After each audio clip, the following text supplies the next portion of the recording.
Okay. All right, we'll call the meeting to order. This is the initial NCAC Steering Committee meeting. And we'll call the meeting to order at 2:12. And so my name's Mark Everett. I'm the chair of the NCAC, and I am sort of sitting in as the chair for this meeting. Just to get things going, to facilitate this first meeting of the steering committee, and as we move towards designating officers, and not officers, but a chair and a scribe and so on today. The first item is a conflict of interest declaration, and that is just here,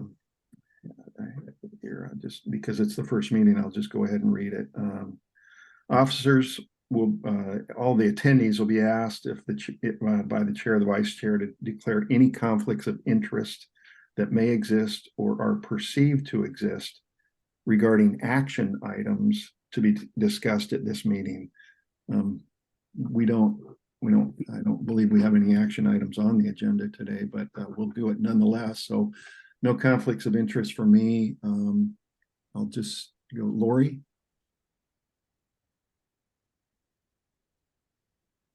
Lori? Oh, just a minute. No conflict of interest for me. Okay, and Lynn? None, okay.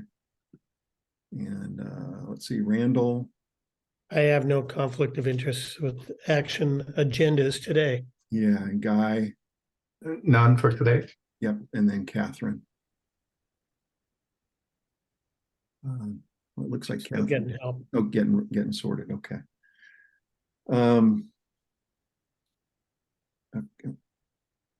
Looks like Catherine's getting set up there. So the third item on the agenda is a informal getting to know you discussion with the steering committee members, the county, and the consultants. It was my mistake. I thought the consultants were going to be here today. When I met with Sarah last Tuesday, she informed me they aren't available yet.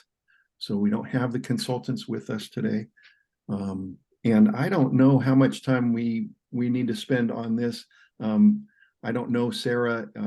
Sarah, if you want to maybe introduce yourself, and then I don't know if each community member wants to just say a quick comment, and we can move on to the next agenda item. So maybe Sarah. Sure. Hi, Mark. Hello, everyone. I'm Sarah Abshar. I think I know most everyone that's here. So as Mark indicated, I've been working with the Oregon Department of Land Conservation Development. So something we visited about at the full CAC meeting a few weeks ago. We were awarded a grant and technical support to complete the community plan update processes for our unincorporated communities that are also part of implementation of Senate Bill 406, which is the middle housing bill. So I did receive word from DLCD last week that they have assigned us a consulting team, and I have my kickoff meeting with the consulting team next week. So I have provided them with a scope of work for each of the unincorporated communities, which includes community support with community plan updates and implementation of Senate Bill 406. I will be bringing them to a future meeting. Right now, I'm just not sure where that is because I get to start working with them myself next week. So it'll be soon, but really excited, and it's a great firm. So I'm really pleased who they selected for us, and I'm excited for you all to meet them. Okay. Oh, Mark, can I ask a question of Sarah? Just for a second? Sure. Go ahead, Guy. Yeah. Sarah, and I'm guessing the use of consultants by the county for this community planning process is new. And you said you put together a scope of work. Can you share that with us? I mean, it'd be good to know what the role of the consultants will be with our committee before they join us. Absolutely, Guy. So the reason why I have not shared that with you yet is because I want to walk through them with it next week and make sure the way that I have outlined everything is how we are going to proceed, just because I don't want to mismanage expectations on anyone's end. We have used consultants before. If you recall, in 2015, we hired Angelo Planning to help do several zoning district updates. Guy, I don't know if you were a planning commission member or not yet, but we did work with the CAC on that. That was largely just a big modernization overhaul of our ordinance. The community plan updates that occurred for most of the unincorporated communities in the late 1990s, early 2000s were primarily done by community development staff with community input. And steering committees like the one that you guys have recently formed for this round of updates. Because we have this incredible opportunity to get resources and support from DLCD, and as you know, the time and the money that it takes to do code amendments, the fact that we have this opportunity, it's huge. And I certainly was not going to say no. Right. So we have some great partners coming to join us. Part of the scope of work, though, is to have them help coordinate town halls. So I see the steering committee having a role in that. I see the housing commission having a role in that.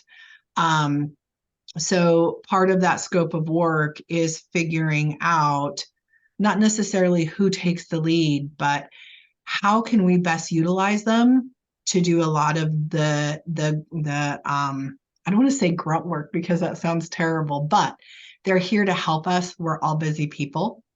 And so how can we also maximize and utilize what they can do for us to bring these conversations forward to the communities and help with a lot of the public education and outreach materials and things as well. So more to come on that. As soon as I have, DLCD didn't say anything about my scope of work, so I'm assuming everybody can do what I asked for to help us, but I'll know more next week.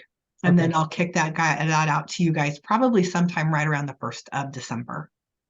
Sounds good. Thanks, Sarah. Yeah, thank you, Guy. So other members of the steering committee, if I don't know, I do believe that Sarah's worked, well, knows Guy and Randall pretty well. Lori, maybe just a quick introduction, Lori, Lynn, and Catherine for Sarah. So probably Sarah knows me best from participating in the short-term rental comments as a member of the public. Yeah. I lived in Nusquin for 10 years in the 80s, and I've been regular participating in the community since then. I'm getting ready to retire and plan to be in Nusquin quite a bit in the future. And my profession was as a realtor, so have thought very much about livability issues. I've worked a lot with first-time home buyers and in affordability issues over the years in a volunteer basis for decades, actually. And so I'm excited about this process and hope to be a good contributing member of the community. Okay, thanks. Lynn?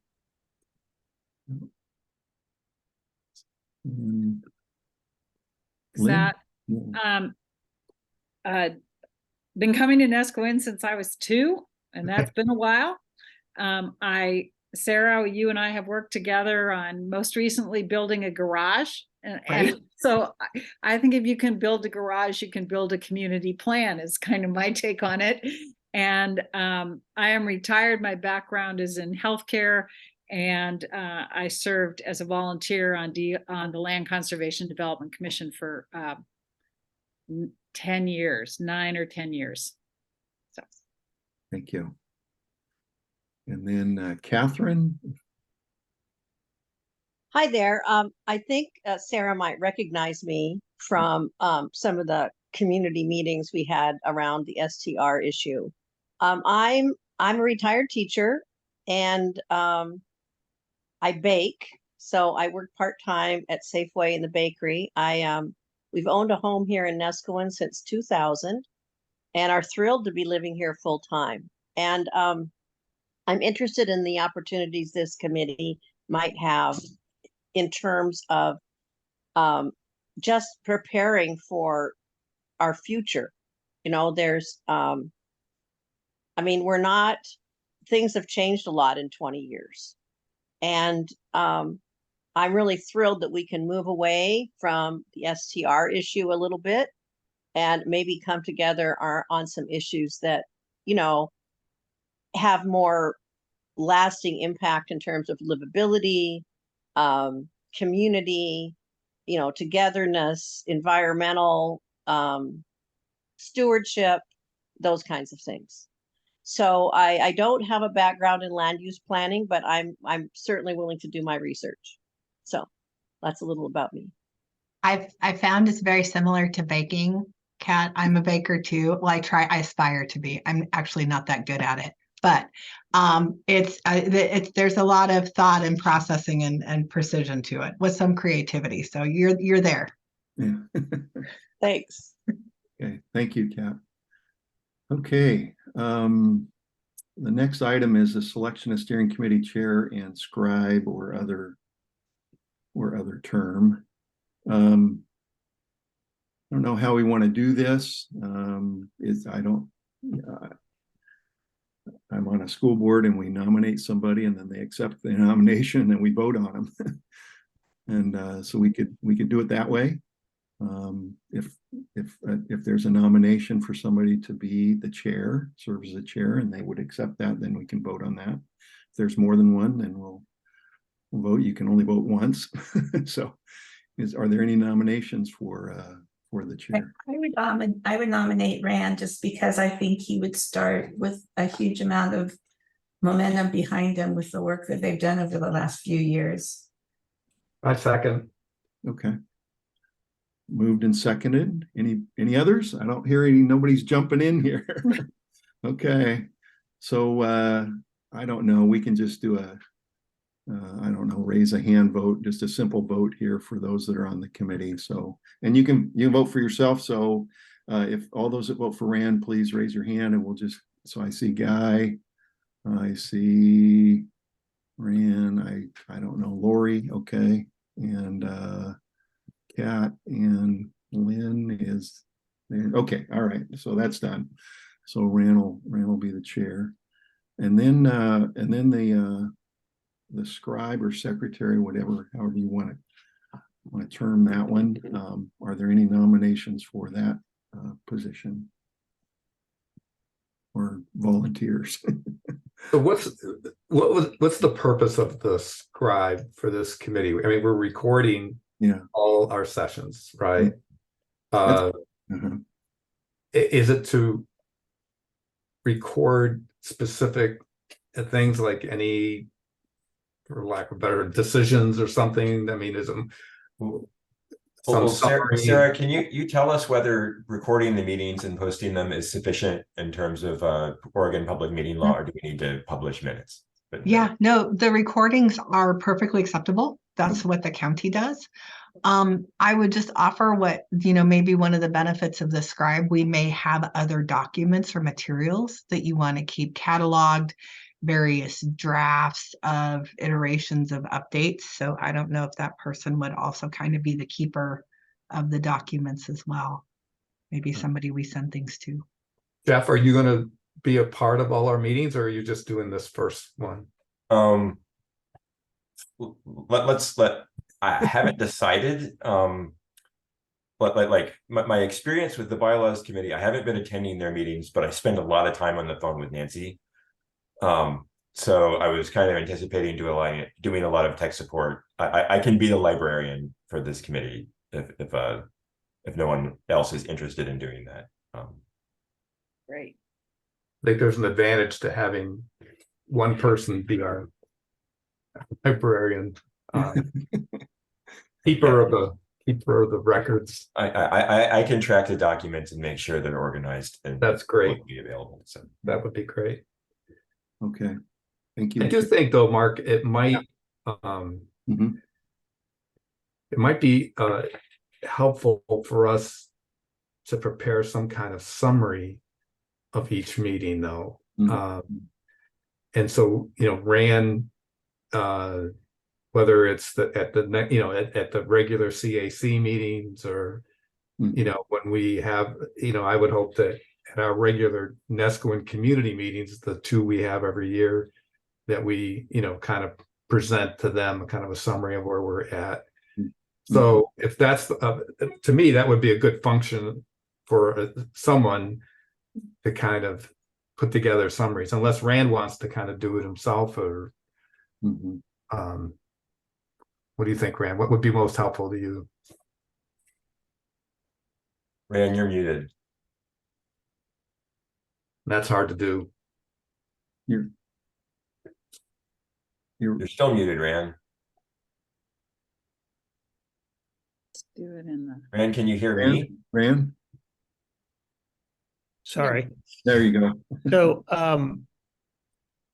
I think my thought would be that at the end of each meeting, we would summarize what happened at the meeting to provide clarity for ourselves to understand who now might go research this or that. And we would have some conclusions from each meeting, which we would share and clarify for the end of the meeting.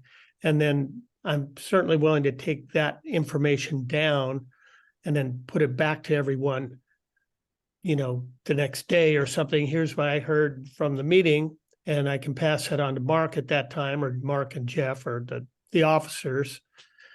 And then as we go along, that will be an accumulated record of each meeting and where we are in our process. And that we're going to probably have some responsibilities for managing the survey, for setting up the public meetings. All those things will be tasks that will come out of our meetings that we'll have to be clearly articulating before the end of the meeting so it gets done. And those things, I'm willing to just note those items. I'm already the publisher of the NCA newsletter, so it's not too difficult to, and I previously had written the articles of the NCAC for the newsletter.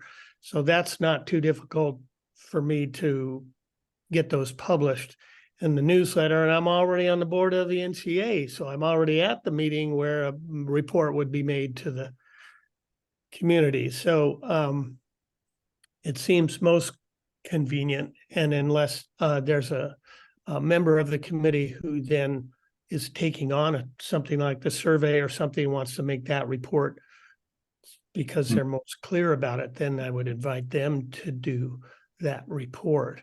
But I would hope that the five of us would be busily being clear about what we're doing so that it's not at all confusing. And then I can report that and I can copy Sarah in or whatever the day after the meeting. Does that sound reasonable? Sure, sounds good, Rand. So you prepare a summary, get it out to us probably in a day or two after, and if we have any comments or additions, we can do that, and then we'll kind of catalog that summary after each meeting, and then all the reporting stuff and that we can work out as we move along. Right. That sounds good. So, can I just ask, I have a couple questions for Sarah, and I'm not sure where in the meeting they best fit. They kind of fit with this general theme of organizational stuff. So I defer to Rand, to you, or to Mark when the time is for me to ask two brief questions, but you just tell me and I'm ready to go. Okay, well, I think we're actually moved on to the process discussion, and that's, that's really just a conversation today, really about, some of you have given me questions about liability issues, about Oregon public meeting law and communication. I think Guy touched on a question that folks have about the role of the consultants, and we'll find more about that later, I guess. Now's a great time for, just questions and conversation with Sarah about how today is really just kind of a nuts and bolts meeting. I mean, it's sort of getting folks in roles and talking about things like the Oregon Public Meeting Law. So Lynn, go ahead with your questions if you'd like. Okay, well, thank you. Sarah, just a couple quick things that came up. So since we formed this and got started, I've had time to do more reading than I did prior. I just had a hip replacement, so I feel like I'm myself again now, and I went back and read everything. So I just had two brief questions. One is the committee that we report to, the overall committee, in the website, when I read through the website, my understanding is the Nesquin Community Advisory Committee views itself as fulfilling this function, but also fulfilling other functions that I would describe as beyond the scope of the state land use rules. Do I have that wrong, or did I read that wrong? That was question number one.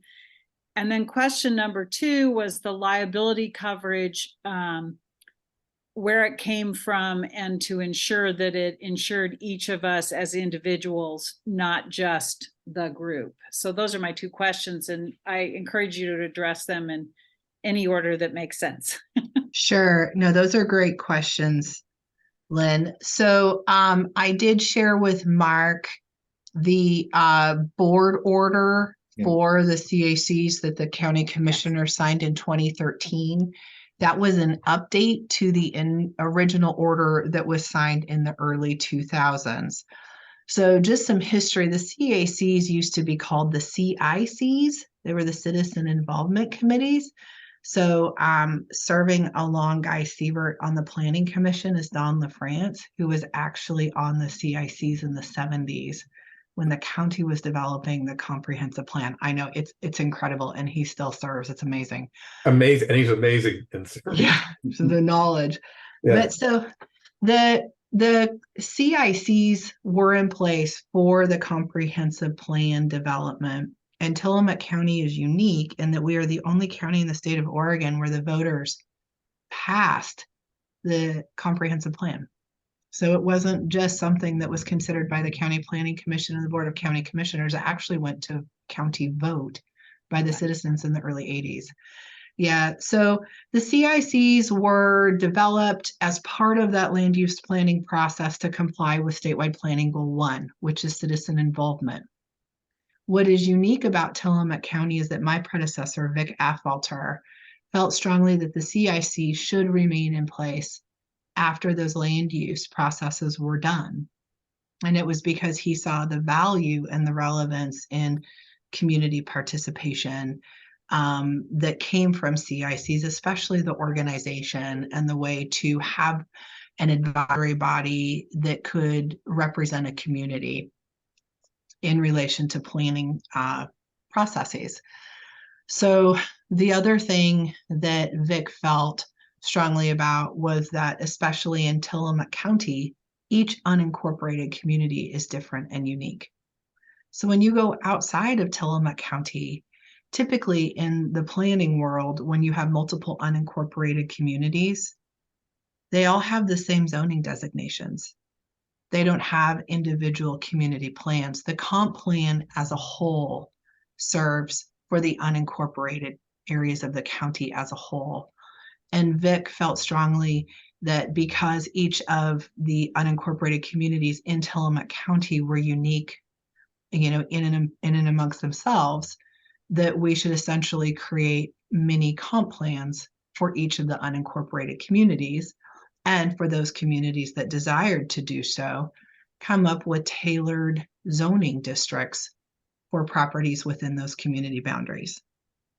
And the community boundaries were set with the adoption of the comp plan in the early 80s, right? So that's why rural residential zones, farm forest zones, small farm and woodlot zones, all of those zones outside of the community boundary actually have a different path through the land use program in the state of Oregon. Different laws apply to those areas. They actually have a lot of restrictions. So communities already existed.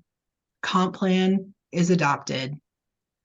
Vic thought that we should keep the CICs going, turning them into CACs, and to develop comprehensive like community plans, which are your mini comp plans, along with zoning districts for those communities who wanted them. And so Neskowin, Pacific City Woods, Oceanside, Netarts, Neocani are all great examples of unincorporated communities that have special zoning districts tailored to properties in their communities.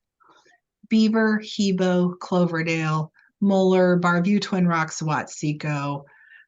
There's several others who didn't feel like they needed those special zoning districts for their communities. So they actually have a general low density community residential, medium density community residential.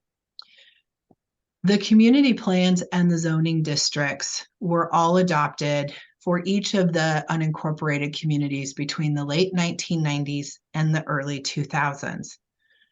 When that work was done, the county also looked at what organizations already exist that could step into naturally that CAC role. So like Oceanside, the Oceanside Neighborhood Association, they didn't form an Oceanside CAC because the neighborhood association, which had already existed for years, stepped into the role as the county designated CAC. The NCA for Neskowin did not step into that role, which is why we have the Neskowin CAC. So all of this good work was done. All of this is very unique to Oregon. Tillamook County is the only county that has this type of citizen involvement, community plans specifically for communities, etc. The board order was revised in 2013 to provide greater clarification for what the role was of the CAC. So Linda, I'm coming back around to your question, okay? So the CACs are the continuation of the CICs to meet statewide planning goal 1 for citizen involvement. The lowest bar, the minimum requirement of any jurisdiction with goal 1 is to provide public notice for processes for land use reviews and things like your planning commission. So that's the minimum that the state requires. So we go a little bit above that. With that, the board also recognized at that time that there may be other interests of the board or other county efforts where the CACs can provide input representing unincorporated communities, especially on issues that may impact their community.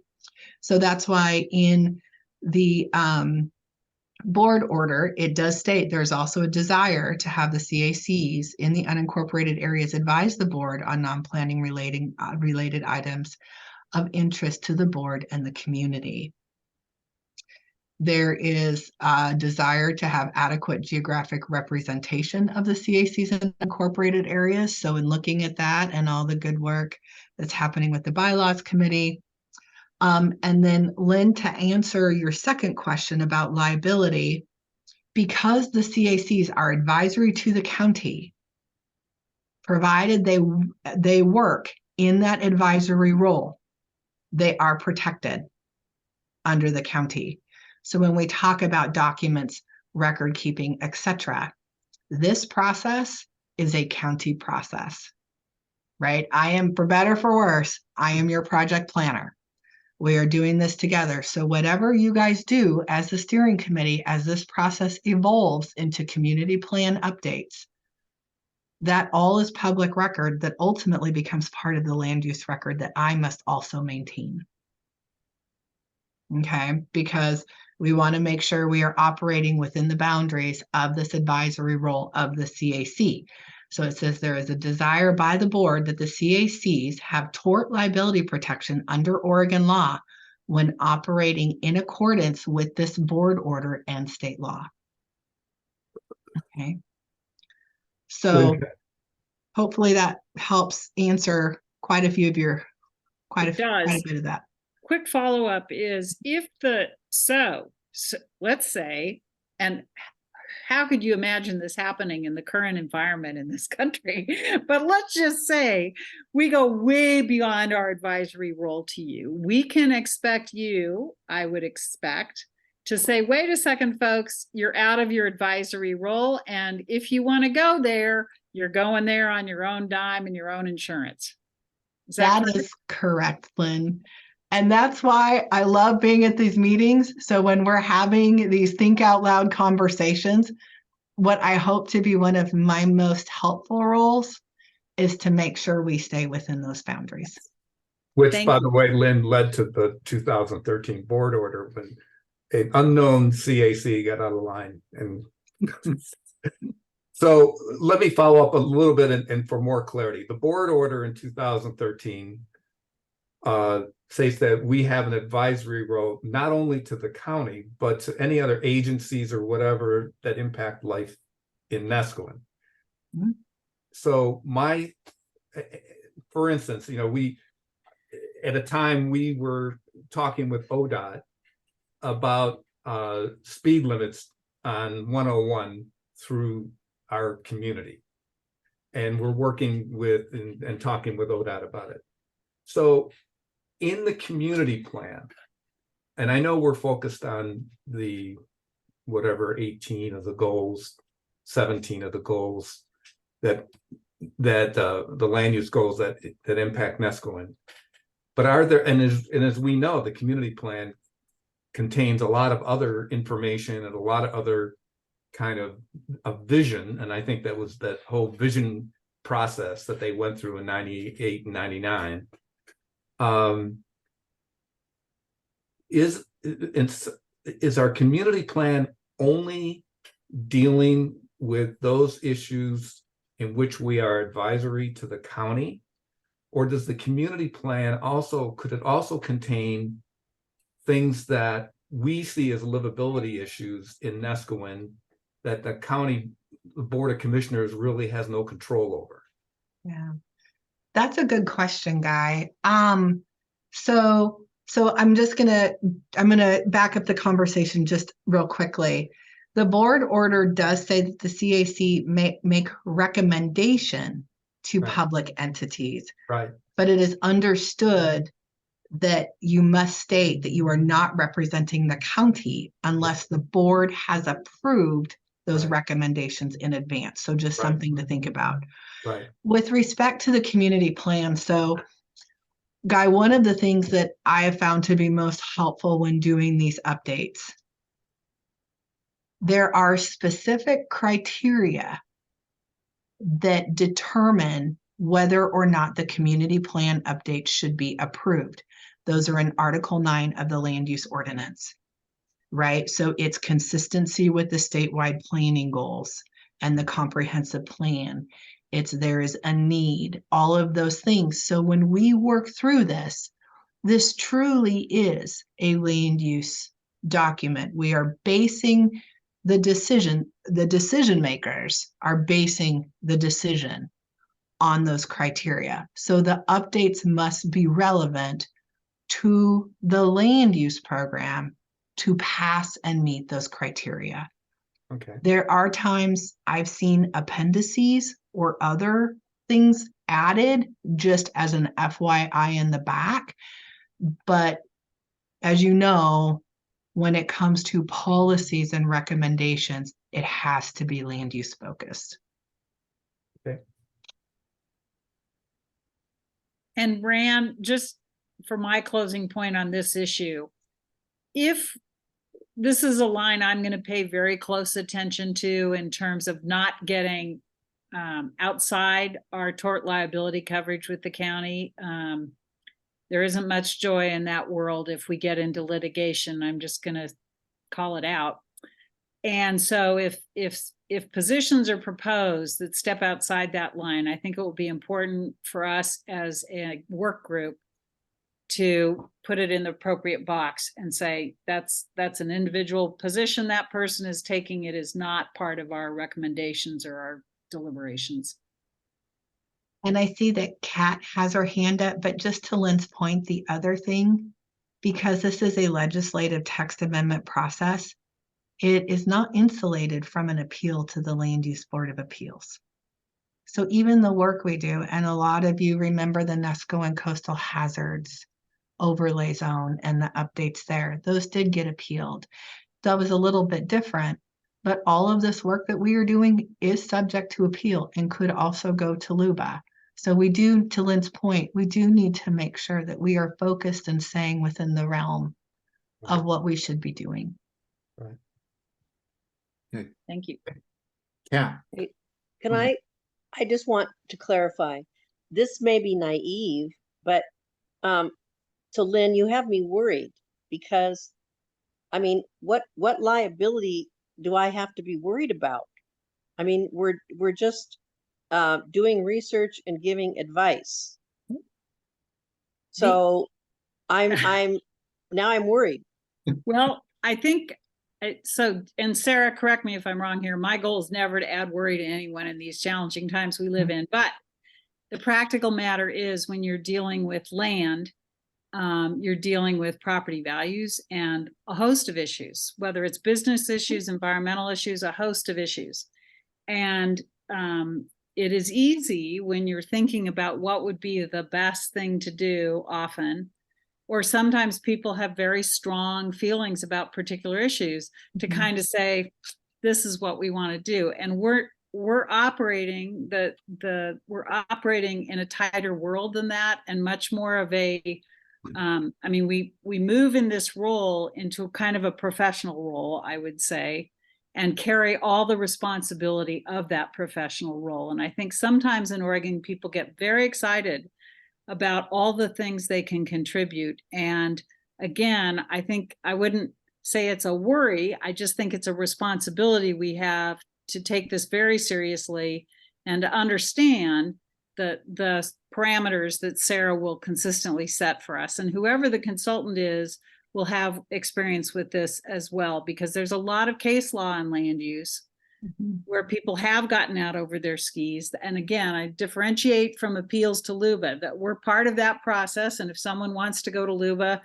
you know, the county goes to LUBA. They've been to LUBA before, no big surprise. But we have a professional responsibility here to operate within the framework Sarah is establishing for us. Without it, if someone wanted to step outside that line, then that tort liability coverage is jeopardized, and we don't want to go there. Right.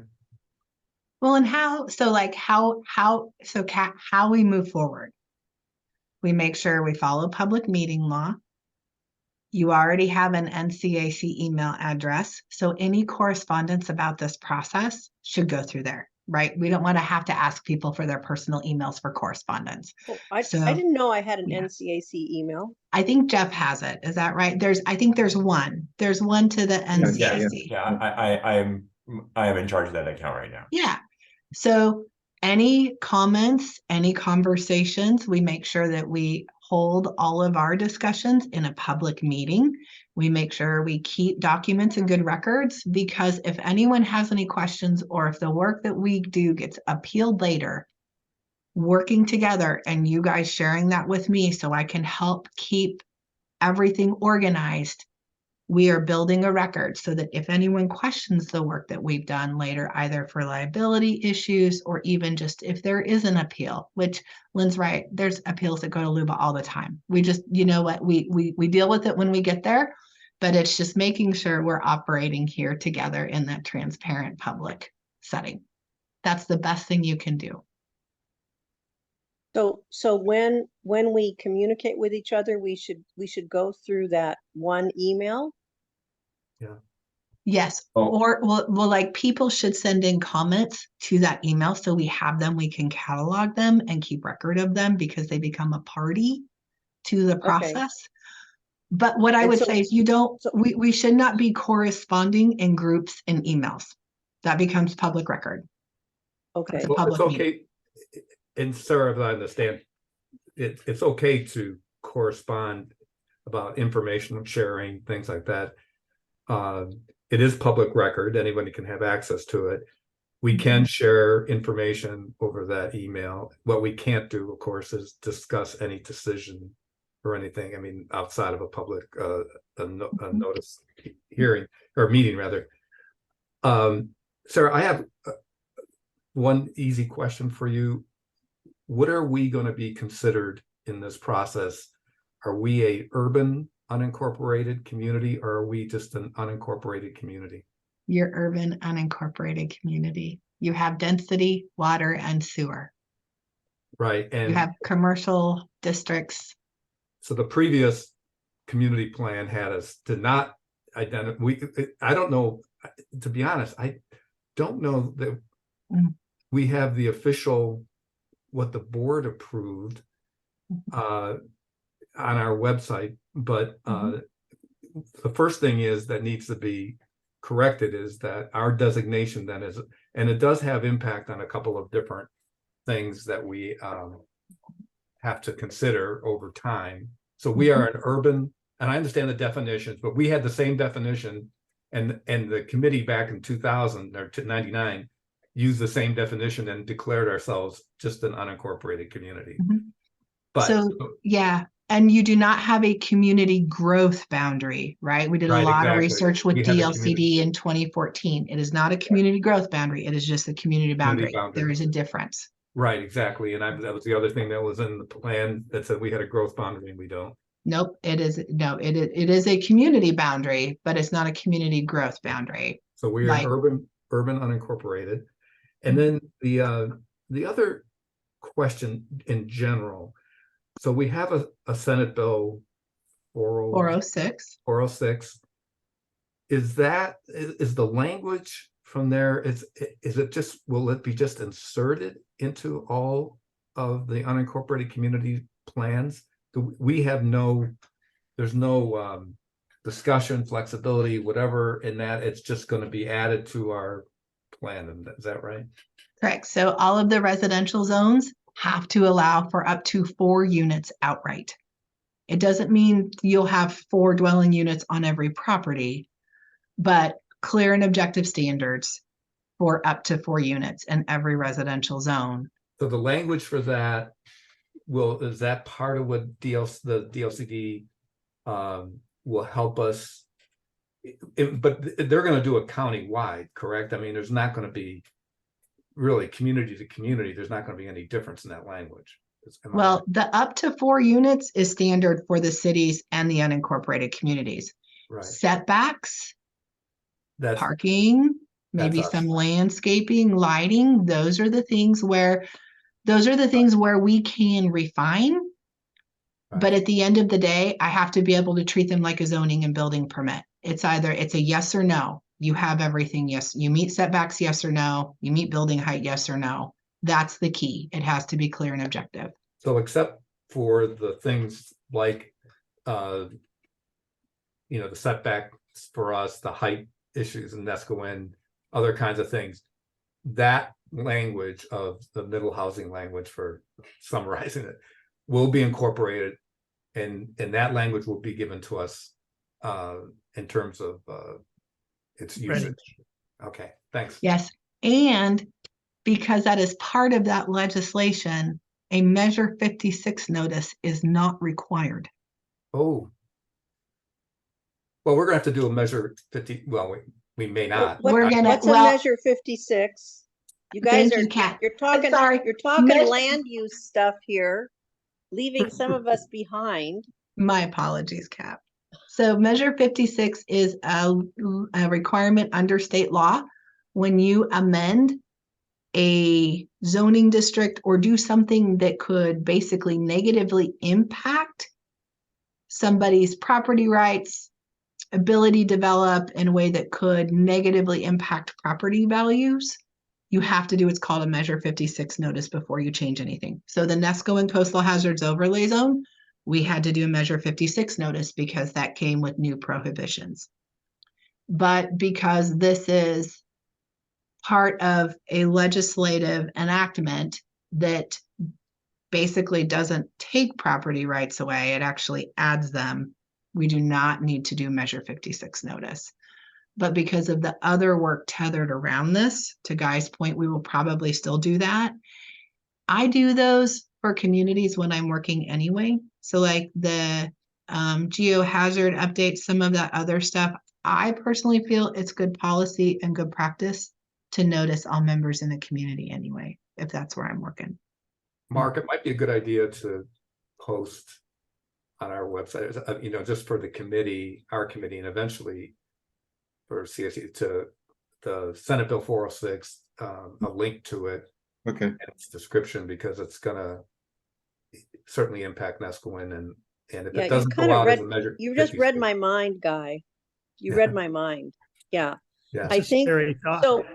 so what I heard, I think that what could be sensitive is if some people in the community get a hold of that language, that up to 4 dwelling units, that's going to be a sensitive issue. Sure. I mean, like I'm in South Beach, Nescoin. I mean, if you thought the STR issue was hot, Sarah, start talking about 4 dwelling units on a piece of residential land. Okay. So I mean, I don't know. I mean, I understand what you're saying. It doesn't mean there has to be, and it does mean that there needs to be parking and setbacks and lighting and height restrictions. And so what I'm hearing is that even though the state said that, we as a community will still have some way to govern that. Is that correct? Mhm. No. Not necessarily. And you're right, Kat. I am often the popular person for all the unfortunate reasons in some of these areas. And I appreciate your concern about that. I'm well aware what I am walking into with this. Basically, what the steering committee will do in the community is, if we want to see some refinement in the standards that go with the allowance of up to 4 units, it's the community input that will help shape those additional standards that will be adopted by the board with a recommendation by the planning commission. Okay, Sarah, so there'll be caveats, in other words. That's a, yeah. I I mean, can't, there's I'm there's just having standards. trouble. I'm having trouble imagining 4 dwelling units on an 8,000 square foot lot. And it may not happen. It's up to. The key is that it's up to. It's not saying every lot has to. It's saying, for purposes of removing barriers that exist to develop housing, what can we do? And one of the most effective things the state feels we can do is to be able to look at an application and say yes or no with some degree of certainty. You either meet the standards or you do not. Okay, so I'm thinking like there could be an old historic house that was a single family dwelling, and it much like has happened in Portland, it could be turned into 4 studio apartments. Potentially. That potentially. If they Okay. meet parking, right? So then it's, do you have enough parking? Yes or no? There's other Right. pieces that will go with it, but I have to be able to look at the zoning permit, and they have to be able to provide documentation to where at the counter it's yes, you meet these requirements, or no, you do not. There's no conditional use, there's no discretion, or maybe if you do X, Y, under the conditions of approval. It's supposed to be a straightforward process. So is the intent of the Oregon legislature to create more housing opportunity? Is that their intent Yes. with this? Yes. To address what they believe, and I think, well, most people understand, is a housing shortage. That's right. Is that their intent? So Yes. So when we consider, I think it's helpful for me to understand the intent, because there's many ways to get there. It doesn't mean you build 4 outbuildings. I mean, or put in 4 shipping containers for, I mean, it might not mean, so yeah. Okay. So that helps, because if I'm going to represent this to my neighborhood, I want to use the correct language. Absolutely. And that's where the Housing Commission and the consultants are going to come in and help us. And the Housing Commission feels very passionately about this. So they are very eager to come in and help facilitate those conversations with communities as well. So the bill only refers to Tillamook County, is that right? It's an extension of House Bill 2001 from 1999. So it's cities greater than populations of 10,000 throughout Oregon. And then it includes now Tillamook County's 7 cities and unincorporated communities served by water and sewer. Senate Bill 406 took that 2001. And it made places like Neskowin subject to those That's right. residential uses. Mhm. Was this because when I first saw it, I think I had a conversation about it, and I asked if the CAC chairs were aware that Tillamook County was going to the state legislature to get this expansion of the law, and he didn't remember. But is it? How do we explain it to our stakeholders, our residents, and whatever, that this has happened without our knowledge, at least? And I can't even remember, Sarah. I mean, I knew the general state effort and the governor's effort in terms of affordable housing. The way I always read that, it was focused more on the urban communities. Can you give us a little brief on how this happened and who submitted it and how it was approved? Sure. So, I did talk about it as it was going through the process at the CAC chair meetings. And Guy, we did discuss this briefly at a couple of planning commission meetings and part of my updates. Senator Weber sponsored the bill. She asked Commissioner Scar and I did do some of the drafting and review the drafting of the bill. Senator Weber carried it through.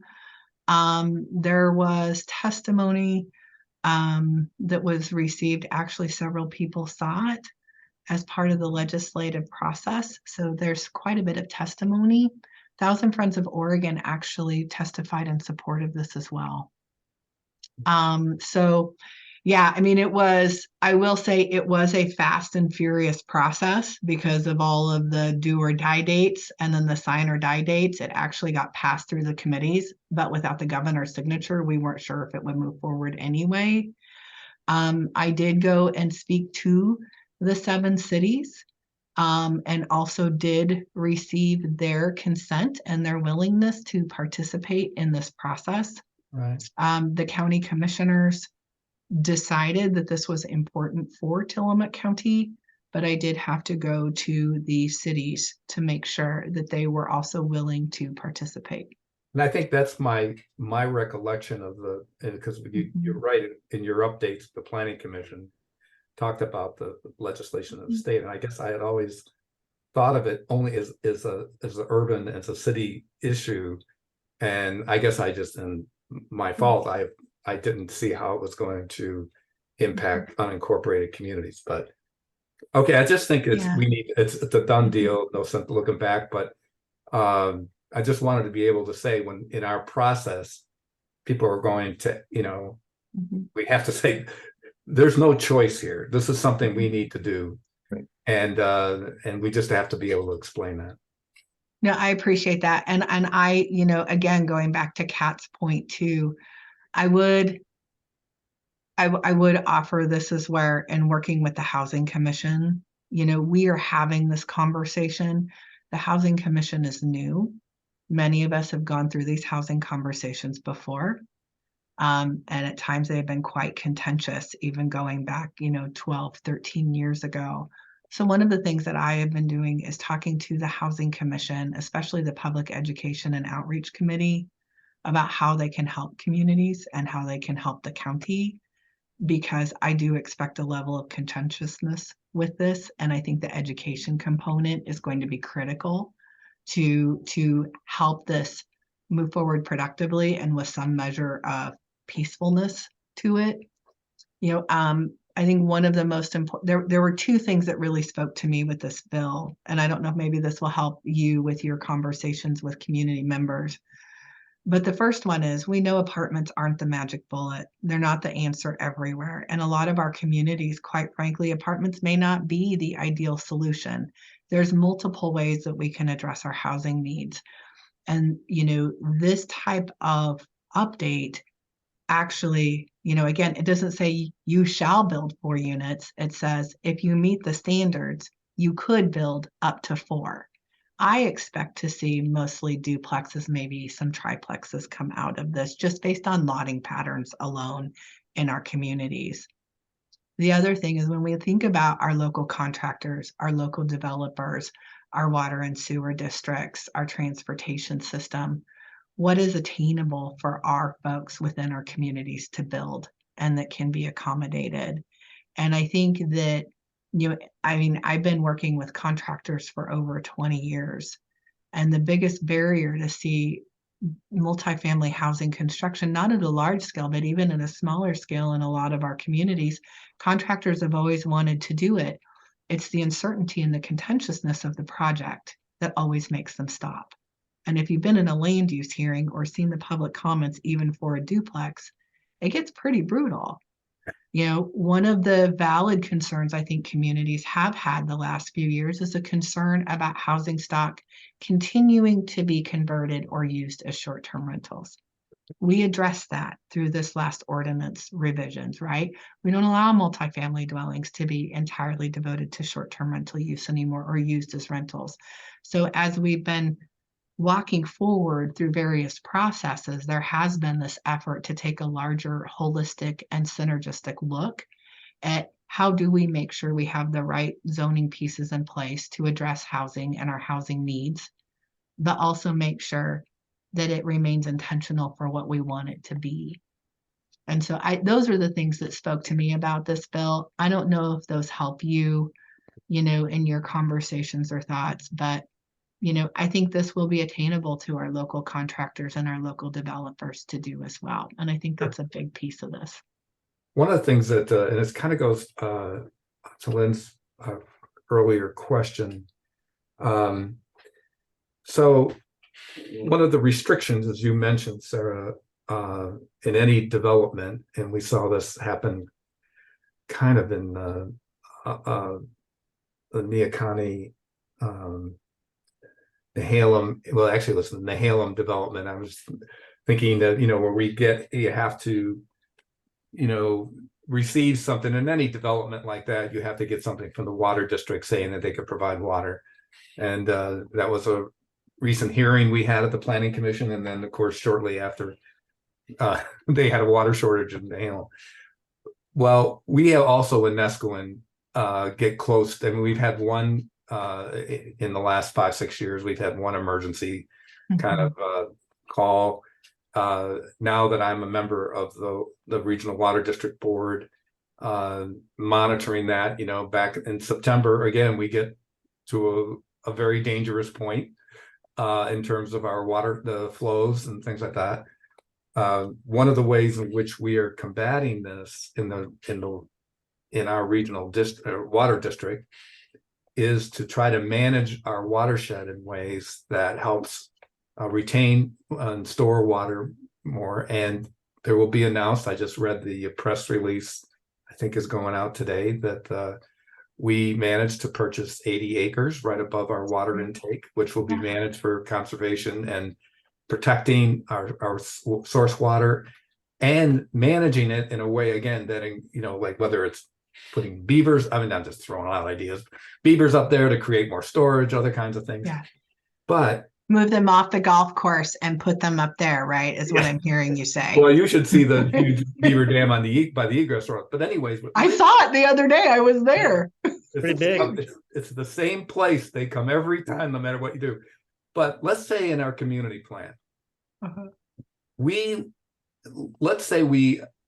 how do we, now this is a what if, or I don't know, I'm not proposing we do this, but let's say that somehow in the community plan, some of us feel that we would like to support the protection of our water, source water area, and we relate it to things like Senate Bill 406, other increased housing use.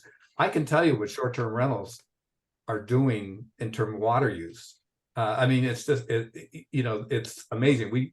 We bill on usage, and almost all the short-term rentals are paying the same as like Hawk Creek Cafe or something. So when it's linked like that, Sarah. I mean, Mhm. is that, as an example, is that something, I know we can't make a decision, the community will do this about the Mhm. water district. But it seems to me that there would be a way to say, in order for the community to provide housing and meet its Mhm. housing needs, we have to do these things to protect water and sewer. Mhm. No, I think that that's a valid point, guys. So a couple of things. So one, with any development project, new development, meaning a new build, right? Whether it's residential or commercial, we require water and sewer availability letters. If Right. we don't get those, we don't issue permits. Right. That is the bottom line. When it comes to things like, and I think that's incredible, you guys are acquiring the watershed. I remember the town halls and all the discussions that took Right. place a while ago. That's outstanding. The community plan is focused on the properties within the community boundary. The But watershed. right, but which is the watershed is not. But here's where I think we could make a hook. How deep of a hook it is, I don't know. But when we talk about like goal elements 11 and 14, 11 specifically, which is our utilities, Right. and we talk about the community being served by the Nesquin Regional Water and sanitary districts, I think there's space in there for us to put something in about the protection of the watershed. What I think would be important to accompany that is if I ever get the money from DLCD, to then also do something like a goal 5 update, which is where the natural resources are, including your goal 5 protected wetlands and different, water quality, watershed protection areas. I think that's where we come back to the community as well. And that's the second part of that work. I think there's space in Maybe the Lynn could community get back plan. on the commission, so we could. That's right. For it. Mhm. Not But while so- she's Very on sweet, the but no. board. So does that make sense to everybody else as we're talking? Yeah. The watershed is outside of your community Right. boundary, but I think we can there's a nexus there Yeah. for properties within. We just need to find it and make sure we word it the right way. Right.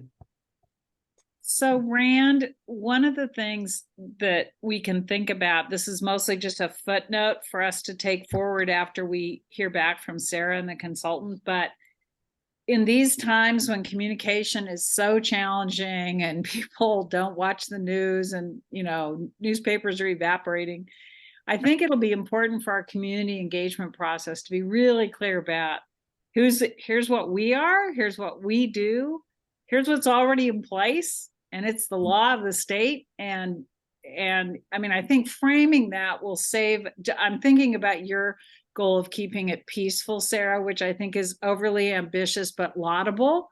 But I think in terms of keeping it civil, I have a lower standard, Civil. which is civility. Better way. If we can frame it at the outset and be consistent with that at every single public hearing, and maybe it's just a one pager, it will help us, because we can't require people to read things, but having a lot of conversations about things that we have zero control over will just amp up the anxiety and stress. So just a thought for later. Well, And I would misinformation, I would right? appreciate it if maybe each of us would write down who the steering committee is, what they do, and what we don't do or something to help frame that. I'm probably not the one most qualified to do that, so I would prefer that each of us kind of say what we understand from today's discussion and how that clarifies who we are, what we do, and kind of we can point to the NCAC and what they do in some way, and then how that's important, and we want to put that forward so they understand, they have clearer expectations of what's going to happen here. And Randall, I know Lori's hand was up a while ago, but just to sorry. wrap up my piece of this conversation too, the Housing Commission, so the Public Education and Outreach Committee, especially when it comes to things like 406, we are working on some one pagers we are working on some things. And my hope is that one of our future meetings, they can join us, or at least a couple of them can join us, so that they can hear from you directly if there's things that need to be tweaked for the materials that are shared with NESCON, if there are things we're missing or things that can make them more effective. So the framework of that is starting, but each CAC, steering committee input is really important to that. So Okay. I also have that on my radar as well. Lori, So did you have a? are we saying, I'm sorry. Go ahead, Kat. Okay, so Guy, are you asking us to each write a little summary based on this discussion we just have and send it somewhere? Well, I'm not- apparently it's all going to go through info at NCAC. Well, So but if- what am I gonna do with it? After I well, get it? then I'm getting it from you. I guess this is the process. There's no emails that go directly to people. They all kind of funnel through the filter, or they appear there or something. I don't know if you can do an automatic send through or what, how. I don't know how to Okay, so manage it. We didn't do it I'm just gonna before. go back to because I see my role as advisory. I don't see it as policy making.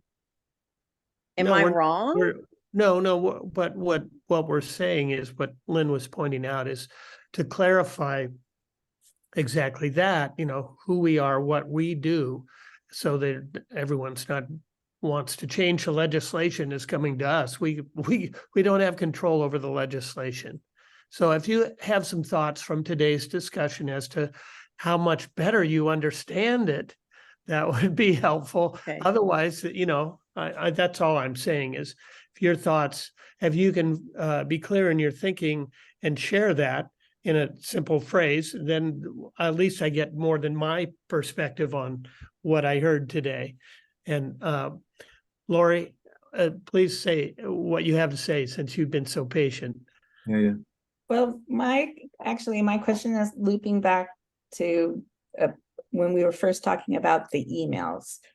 This is Right. the first time I've been part of a committee that was subject to the public meeting rules. And so when I was just hearing Sarah's comments, I was like, okay, does this mean that if there was a lawsuit, my entire anything that went to the email address I use anywhere is subject to like public review? Do I need to have an email address that says like Lori NCAC or something, so that that one would be, I would like a little bit more clarity, and this could just be to me directly, doesn't have to be to the whole committee, but I don't still quite understand about the communication and what is open to the public in if litigation like Lynn suggested happened, where is our personal information subject to review by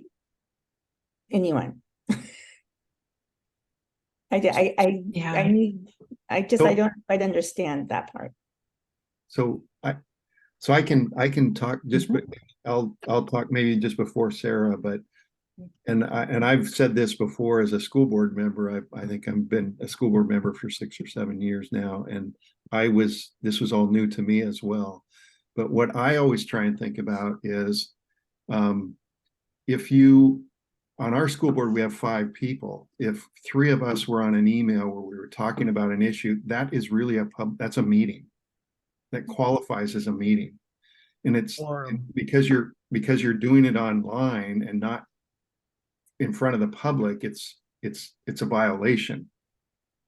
Right. And so I do communicate with other board members one-to-one. I do communicate, but it's never to deliberate on an issue before the board. And so, so that's kind of, and Sarah, you can, so that's how I view it. That's how I've always operated. And to be quite honest, when I came to the NCAC, that's how I felt that I needed to operate here as well. And so it makes it cumbersome. There's just no two ways about it. It's not really easy to communicate. I mean, Jeff can attest to that. And so it's not easy to communicate. But I always think about this meeting, having a quorum and talking in a group. That, that's probably over the line. So Sarah. Yeah, no, I think that's a really nice way to explain that, Mark. I would just say, Lori, if someone submitted a public records request to the county, and so Lori is a member of the steering committee for the community plan update, we have reason to believe she was involved in email conversations that should have been subject to public meeting law. We want copies of every email she sent to Mark Everett regarding the community plan updates. County council would ask you for those. He would go through those, but it's just, and then, anything that needed to be turned over could be turned over, but it's more of, it is uncomfortable. We want to avoid a sense of intrusion into your personal life, which is why these conversations we're having today are so important. It's just, the best thing to do is just really to save the conversations for the meetings. So just to be clear, because I've never been involved in a lawsuit. And you don't want to be. No. And I don't want to be. So if something happened and somebody said, oh, Lori's been communicating with all these people that blah, blah, blah. Would whatever official request there was for my email, would it specifically say any emails that went to Mark and Rand and Lynn and Kat? Yep. And those would be the only ones that were made public, or would all of my emails be subject to? No. Those would be all. So Rand, with your permission, Rand, I think this is an area that is really, I have been sued in the public domain and been successful, but it's no fun.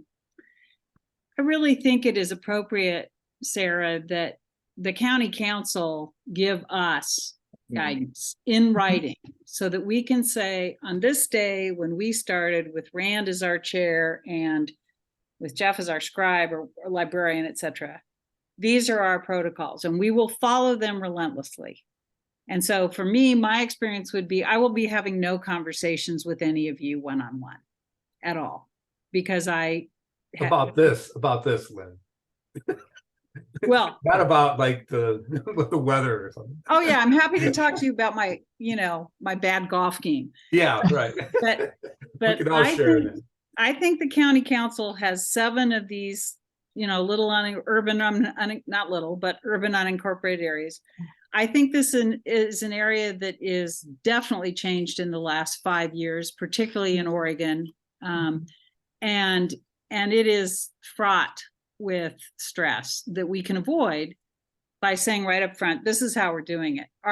We have these meetings, no one emails anyone, no one calls anyone, we have these meetings.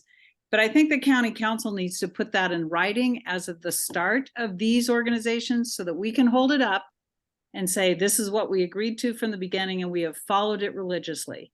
Yep. And we are volunteers. So with all due respect, I think that's a reasonable ask. Rand, I defer to your leadership on this issue, but it seems very important to me. This is a very difficult area in Oregon right now because of a lot of new laws and because of the way people behave sometimes. And I just would like us to be clear from the outset and follow county council's advice and be able to say that we did that. And not to scare Kat or Lori, but Lynn, I have seen the number of public records requests for anything and everything just skyrocket. So I am happy to talk to county council. I will give you guys something. And then that gives you the cover if someone is really pushing to talk to you or maybe wants you to engage in a conversation you're not comfortable having. You can say this is what we've been advised. And yeah, does that help you, Lori? Oh, it does help me a lot. And I totally agree about following whatever protocols I'm instructed to follow, because I'm a good rule follower. But I'm curious. So say a member of the public wanted to talk to me, said, you've been going to these meetings. I want to hear what you what you've observed. I think Yeah. that's fine, right? Because they're not a Right. member of the committee and they're not, I can say Mhm. whatever I want to whoever I want. You could That's even like protect you guys. at the, when at the beginning of our meetings, like for decision makers, when I have meetings with the planning commission or the board of commissioners, does anybody have anything they need to share or declare? Right? Maybe that's where if you did have a conversation, you could say I had a conversation with so-and-so the other day about the community plan update process, and just leave it at that. I mean, if you really felt concerned or uncomfortable about it, you can definitely declare it so it's, on public record then too.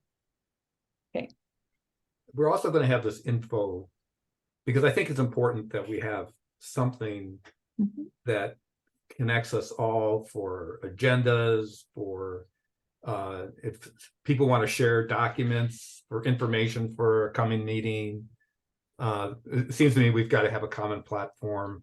Mhm. And I agree with Lynn, and that's we all limit anything that we're submitting ideas.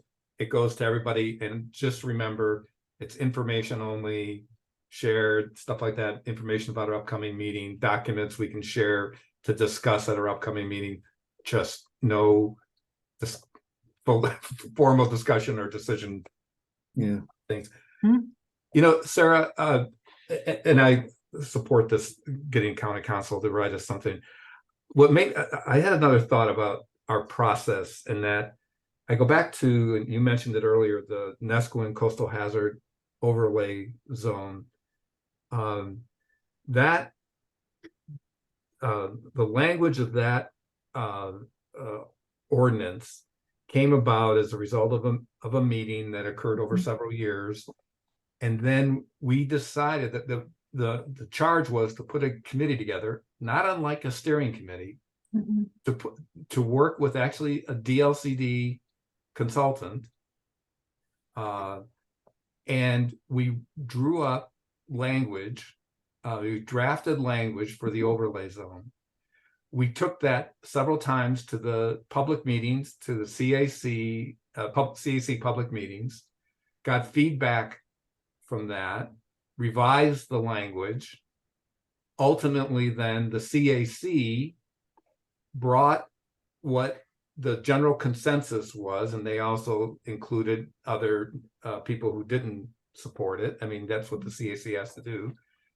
And we brought it to the planning commission, then ultimately to the county Mhm. commissioners. So in a way, and we had to do measure 56 and all that, but in a way, this is very similar to what we did. That we're a committee that's going to be drafting some edits to our community plan. We're going to figure out a way to get feedback as we go along. How we do that, I don't know, whether it's goal by goal or whatever, whether it's surveys or meetings or whatever, that's yet to be decided. And ultimately, we will submit to the CAC a final draft of Mhm. our edits, which the CAC will then have its own process. And ultimately, the CAC then brings it to the planning commission. You're close, guy. You're close. But where did I miss the whole- here's the difference. The steering committee did the work outside of the CAC. This steering committee is part of the CAC. No, not really, Sarah. I was on that committee, and we Right. functioned as a committee of the CAC.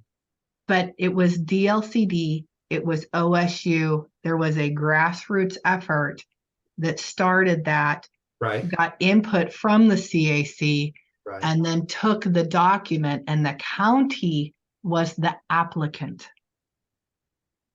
Tillamook County was the applicant. I was the applicant as community development, and documented the history of the steering committee and then the CAC's involvement So- in that. And we don't have to, you and I can talk about this offline, Right. but The CAC But the did not committee- appoint the committee committee that- members. right. What I'm saying is that the committee that actually drafted the overlay zone was a group appointed by the CAC. And it wasn't that original committee that worked for several years under Mark. It Mhm. was different. We were a different group. But we can talk about that later. Yeah. Anyways, I think there's some similarities. So, There- but yeah. Sarah, to your Mhm. point, given this structure where the steering committee reports to the CAC, that's important for the county council to tell us right now if there are issues with that. Because my initial reaction is not to talk to any citizens except for in the open public meetings. If someone wants to talk to me, I don't want to have a conversation at the grocery store about this process with their cell phone recording everything I'm saying, and I haven't had my coffee yet, so I'm not as articulate as I'd like to be. I mean, I think we need to be really clear here exactly what our status is and what our risks are. Because it will be, if someone has a conversation with one of us, they're going to say, you know, I talked to Lynn and she said X, and that'll get, you know, we know the telephone thing, that'll get translated 6 times. It's already started. Yes. I've been getting phone calls Yes. and emails for the last couple of months, and I've heard some very interesting things. Yep. And so to Lori's point, Lori, if someone comes up and wants to talk to me, I'm not going to talk to them. And I'm going to be clear that I'd like to hear from them in the community meetings, and there's going to be a whole bunch of those, and they need to come and talk there. But I do think the county council needs to upfront tell us any challenges with the structure that the community put in place. And I would say, Lynn, that everything that's happened with the formation of the steering committee meets the bylaws, and it is part of the CAC. This is a land use planning process. Okay. The community plan is a county document embedded in the comprehensive plan. This is a county document. It is the community document. It is created and updated with community input, but this is part of the county's adopted and acknowledged comprehensive plan. Okay. So the work that we are doing, this is why this is part of the CAC. This is why this is covered under those liability Thank you. components, provided we stay on the path. Jeff, Okay, thanks. Jeff's concerned, I think. Yeah. To understand what his role is here, since he was, Are you scared, Jeff? You scare you off yet? well, he's, I'm just listening very carefully. Right. But that's like, look, I raised my hand because well, one, I mean, it sounds like probably what you want to do is really avoid emailing each other except when absolutely necessary. And the one case that we the officers have found where that's difficult is creating agendas. So that's kind of why I raised my hand is to flag that, is that for probably almost everything, like I can sit in the middle and somehow be sort of a traffic conductor, and I'm not on the committee, so I can talk to everyone I want to. But for making an agenda, like planning the agenda for a future meeting, especially when you don't have all the information at the end of the previous meeting, that's the one case where I was just kind of thinking that might be tricky. Which I don't have the answer right now, but I was just going to flag it. Jeff, we can do that through the info email. Mark, or now Rand, could send out a thing and say, okay, I'm building an agenda. He builds a draft. We all add things, take things. That's allowable. Building an agenda online. But I think your point is well taken, Jeff. I think we need to hear from county council, and then we as a committee need to add our own, here's our protocol for operation. Here's the email you use. Here's how we're going to set agendas. I think having it in writing at the front end is something you can take to people when things get difficult, and adhering to it. So if we hear from county council, then we'll adopt our own protocol and off we go. I mean, Yeah, I agree. Yeah. And if you're Thank never you- sending thank you, email to Lynn. each I other, mean, this is helping me a lot understand, and I think that I appreciate your comment about agendas. So I think we need to set up. So I mean, if I'm asked by anybody in the grocery store, I'm going to invite them to the website or the meeting. Yeah, there you go. And I'm just going to say, you know, I'm sorry, I don't have that information at my fingertips, but we welcome your input and your participation. It's all on the website. Look up our next meeting. And, but I do think, so Lynn, I agree with everything. I second, third, and fourth it. And, it's really helpful for me as I'm like Lori, I'm kind of, new to this. So, thank you for the clarification. And I do think we're setting up norms. It's kind of like a classroom where you know, everybody agrees that these are the norms that we're going to follow. And we all have them in writing, and we can refer back to them if it gets muddy. And then the county understands what we're doing, and we understand what the county wants us to do, and there's no guesswork. Yep. So I agree with that. And I do think that we need a procedure for setting up an agenda. Maybe at the end of every meeting, could we just set our agenda at the end of each meeting? That seems like a good idea with room for revisions if something happens between meetings where you need to add something. Yeah, like I really- a general agenda at the end of each meeting, so that becomes a part of public record. And then we would need to use the info email to communicate revisions. Yeah, Is that I don't think right? the agenda is not going to be an issue. Putting it What? together. I don't think the agenda is going to be an issue at all. I think we can suggest things for Rand. Rand can put out on the info email. We can communicate about agenda items. I really don't think that's an issue. Okay. But Sarah, Yeah. let me ask you this. What would be the parallel? Now I'm thinking as a planning commissioner, if I have a question about an upcoming hearing, I can contact you. Mhm. We talk. Mhm. I don't have to declare that at the meeting. So, and that's okay within public records. So individuals, and you encourage all the members of the planning commission to do that, so we can get That's right. many questions answered before the hearing. Right. Now, what would be the parallel here? So if Rand, and maybe as a committee, we have to set some guidelines for ourselves, because, you know, I personally don't think that us as individuals should reach out to various county people, including you. That to me would create a bit of a mess.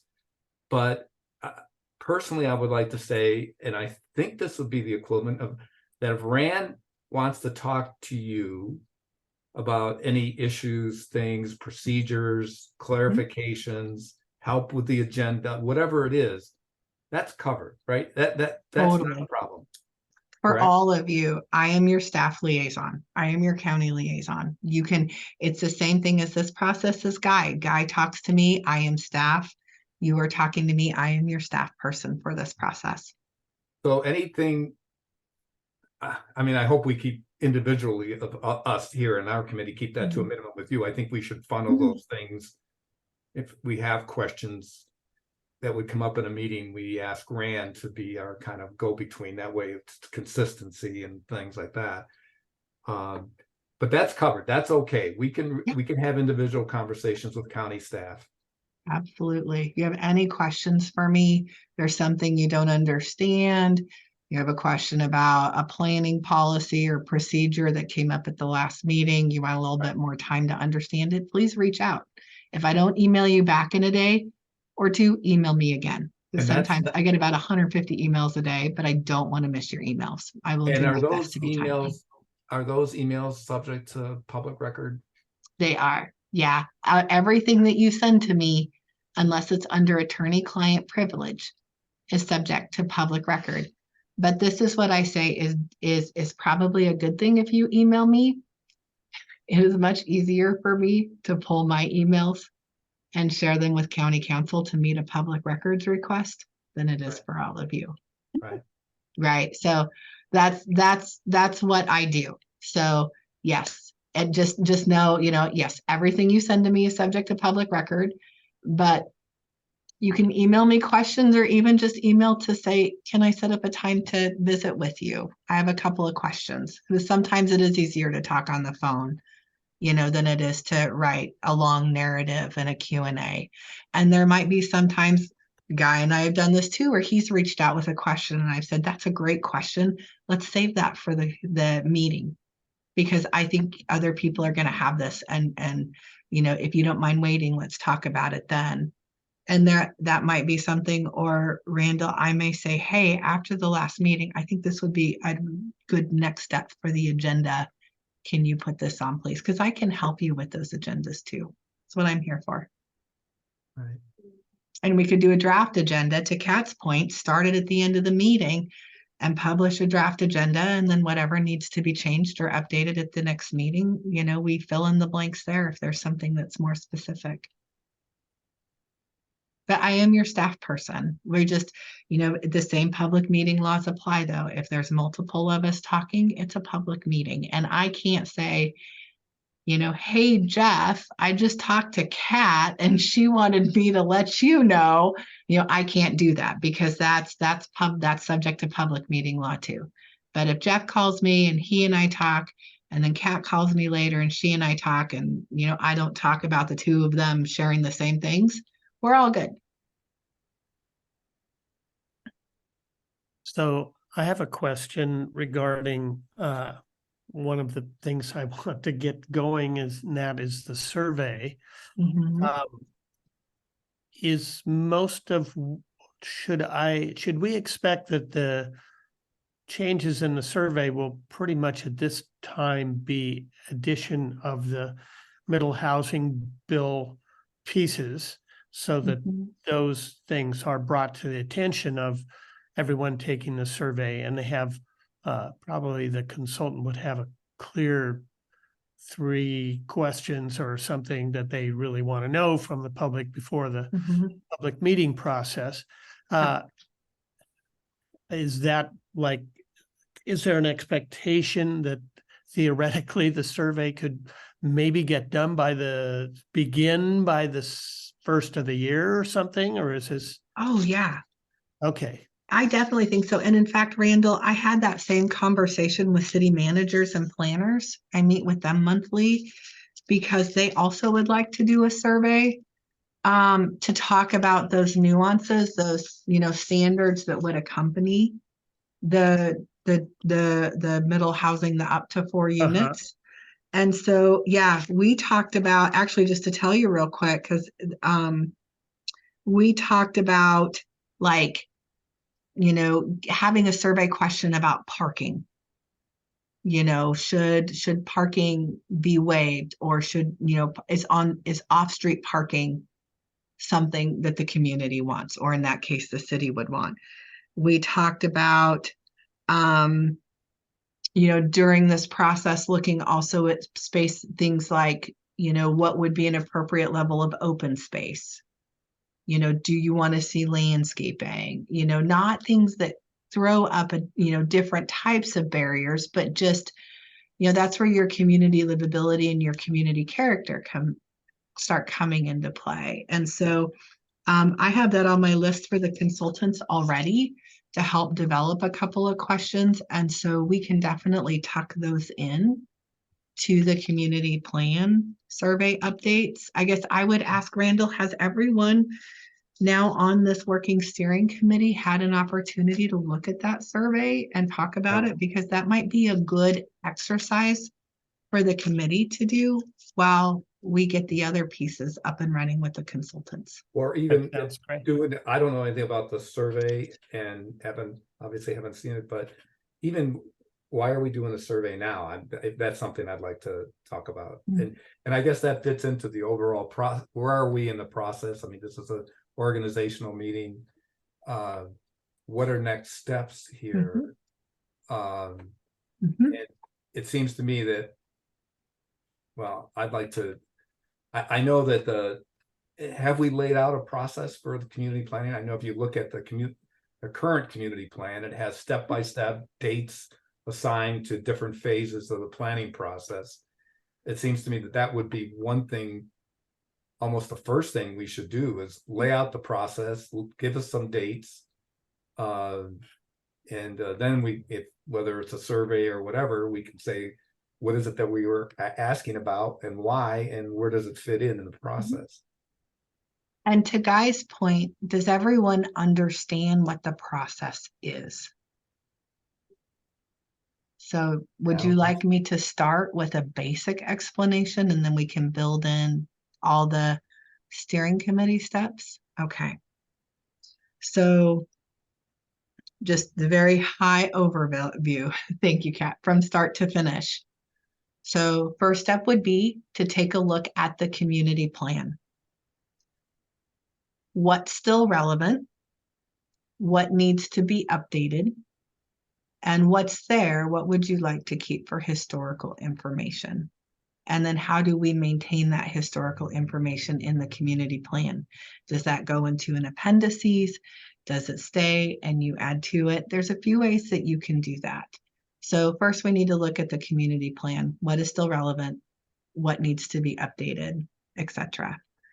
With that, we're going to want to look at the implementing ordinances because the community plan itself does not determine land use decisions.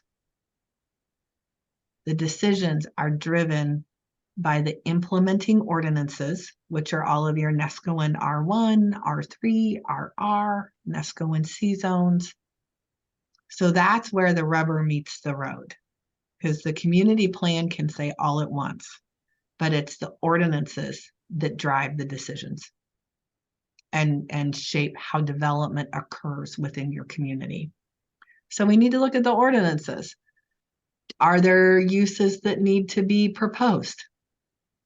Are there things maybe that aren't relevant? One of the biggest things that I have done in working with other communities on their community plan updates is we did things like bed and breakfast should be owner occupied, right? Or things like including schools that are allowed conditionally, should we also maybe allow a daycare center?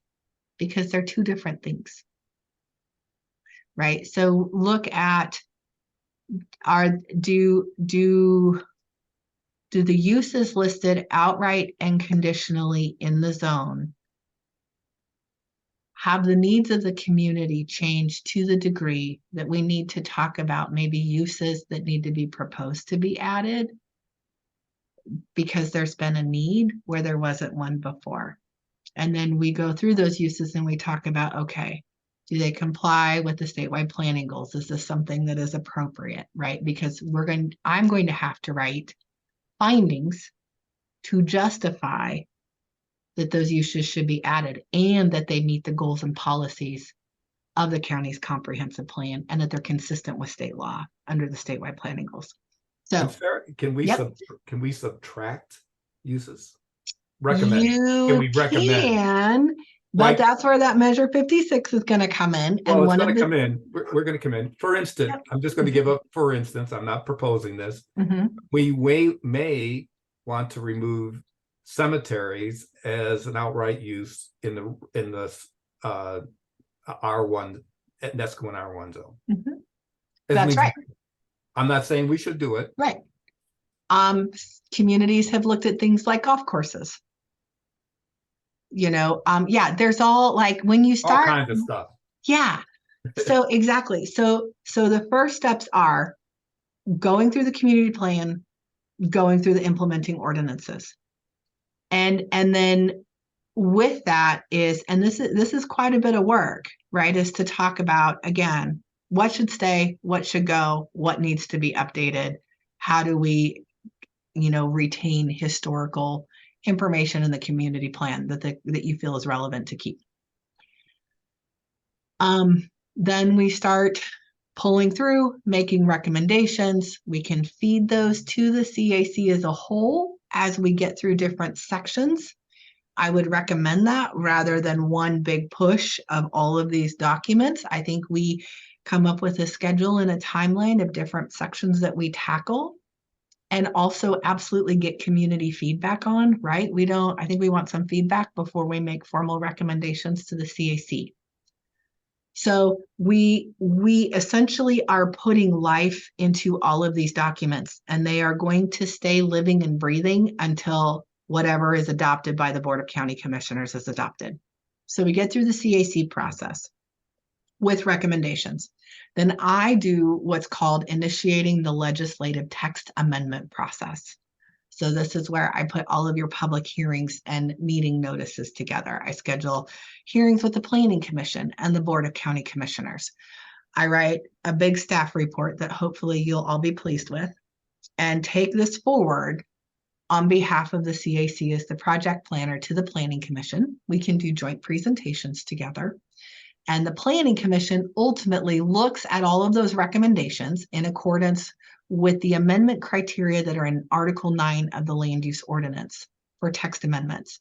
And these go back to what I mentioned in the beginning: consistency with the county's comprehensive plan, consistency with statewide planning goals. Are these appropriate changes? Is there a need? And the other one is, can the department actually enforce and uphold what is being proposed, right? We don't want to write things that might look good on paper, but in application fall apart. So I have to write a big staff report about all that. The Planning Commission will make a recommendation at a public hearing to the Board of County Commissioners to approve or deny the amendments. Maybe some they recommend approval of, maybe some of them they recommend need work, and others they say no way, who knows, right? Then I take all of that with you, and then we go to the final hearings with the Board of County Commissioners, and they are the decision maker. So we have another, at least one, maybe two public hearings.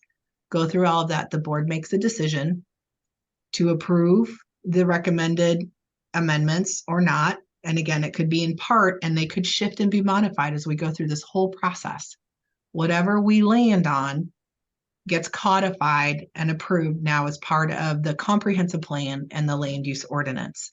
Once that is done, I have to send notice to everyone who participated in the process, whether they showed up at a hearing, they provided written testimony, they provided oral testimony. So again, me keeping track of who's participating is really important because I have to give them notice of decision.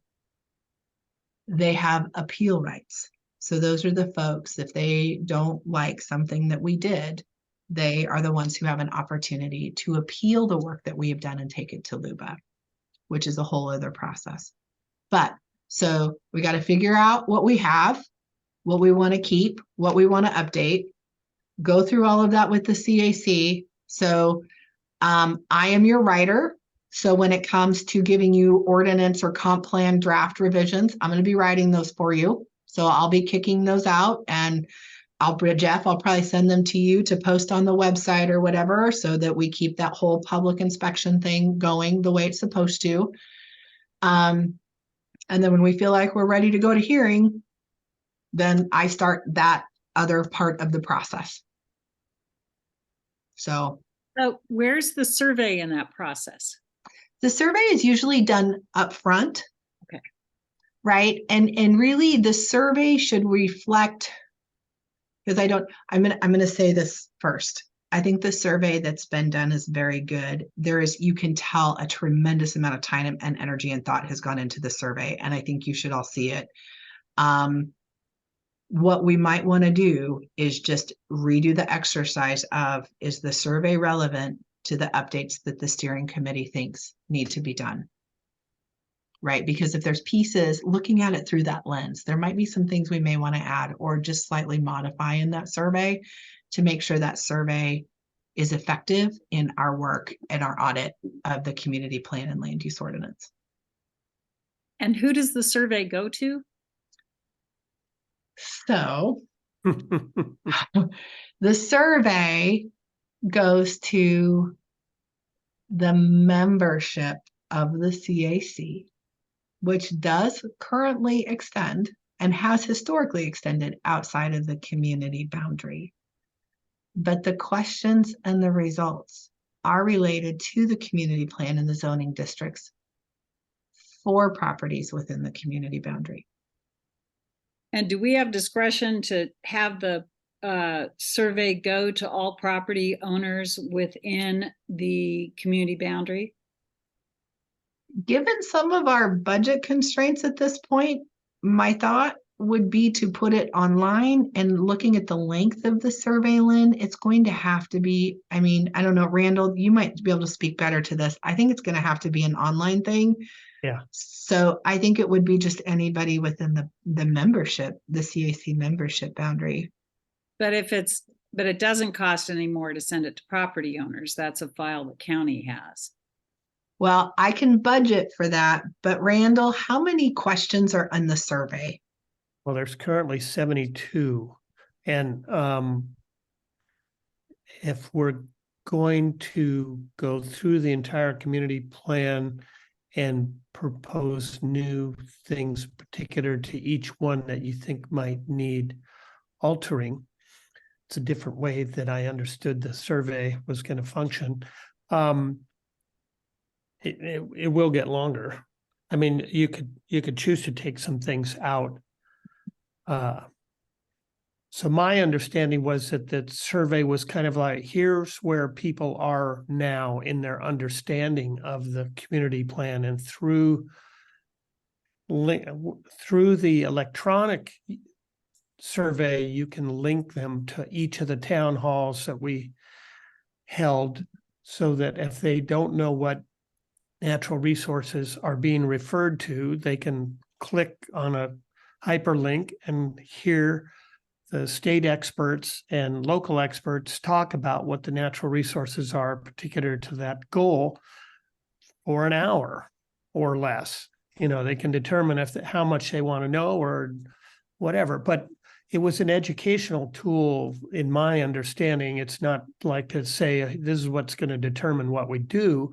This is a way to get them oriented to what the goals are, what their function is, and what currently Nescowan has. So because the community plan that exists articulates that, it makes sense to put each community goal that already exists, each goal that exists in the community plan linked to the goals on the survey. That's the value of the digital survey, is that you can access information to inform you how to make the decision. It's going to be a multiple hour process and probably you're not going to do it all in one session to go through these. And at the end of the survey, you end up knowing a lot more about what the state goals are and what Nescowan's current community plan says, and be able to refer to the work that's already been done to inform the community. Because now it's 2 years since there was informational town halls. Most people have probably forgotten what that content is. So it's been a long struggle to get this thing published with all the educational materials that are meant to go with it, but they all still exist, and we could add some that are particularly relevant when we review or continue to review the community plan. Do we have a copy? I mean, is there a way we can look at the survey, Grant? Oh, yeah. Yeah, I think, does it live in the CAC archive, Jeff? I don't have a copy. Like, I think Chris just has it. I don't know where he kept it. Okay, well, we better get it in its intact form. It's quite that'd be a good idea. It's an amazing document, not to mention the documentation of our process that he kept is astounding. And so we should get that from Chris and then share that certainly with the community. And it is possible it's like hiding somewhere in the file system that I just didn't know to look there. But well, it's worth it to ask Chris for the Dave didn't last say, oh, here's what you need to know about the survey, and Chris has never talked to me about it other than just, I guess I haven't talked to since I became secretary. I have not talked to Chris about the survey. So okay, that's probably a worthwhile conversation, and it's important that the CAC has the definitive last iteration of it, so that when we go to review, and I've been reading the community plan a lot, and there's things that in my copy, there's all kinds of edits and things that are still on the plan and highlighted areas saying, take this out. And, I'm not sure I got the final version of the community plan. So that's at the Mhm. county site. That And last, I don't think it's been updated Huh. through the adoption process since it was adopted initially. I think there have been start and stops to look at the community plan for updates, but I think this is the farthest we've got in a long time, which is also really exciting. Okay. Two So, questions, I think. yeah, Is it Pat? Do you have your hand up? I have two questions. Okay. One, where do we find the community plan to review it? I mean, I'm the kind of person that would like to print it out and write notes on the margin. Can I do a Um, share screen and I'll show everybody in a bit? Sure. And then the second comment I have is why wouldn't the survey, if we're going to do there's an old survey and then we're proposing a new survey, is that correct? I think just update the current. The current survey has 72 questions and involves all the community, the state planning goals. And I believe there may be the hyperlinks to the informational town halls that we held. I'm not sure we actually have the community plan, each goal with a link to that. But it's Well, pretty why, if close. we're going to do a new survey, why wouldn't not it a- go to property what's- owners? What's Why not, would it only go to CAC members? Well, if you Don't we own want property to in hear?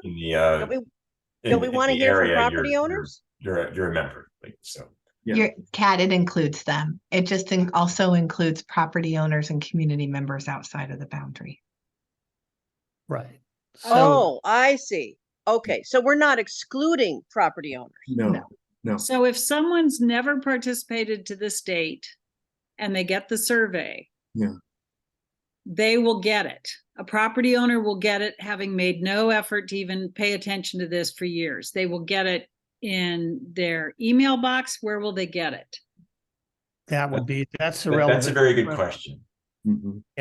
That's a relevant question because we sent out, I guess must be close to 4 or 5 years ago, we sent out a postcard. The county helped us identify every property owner currently at that time.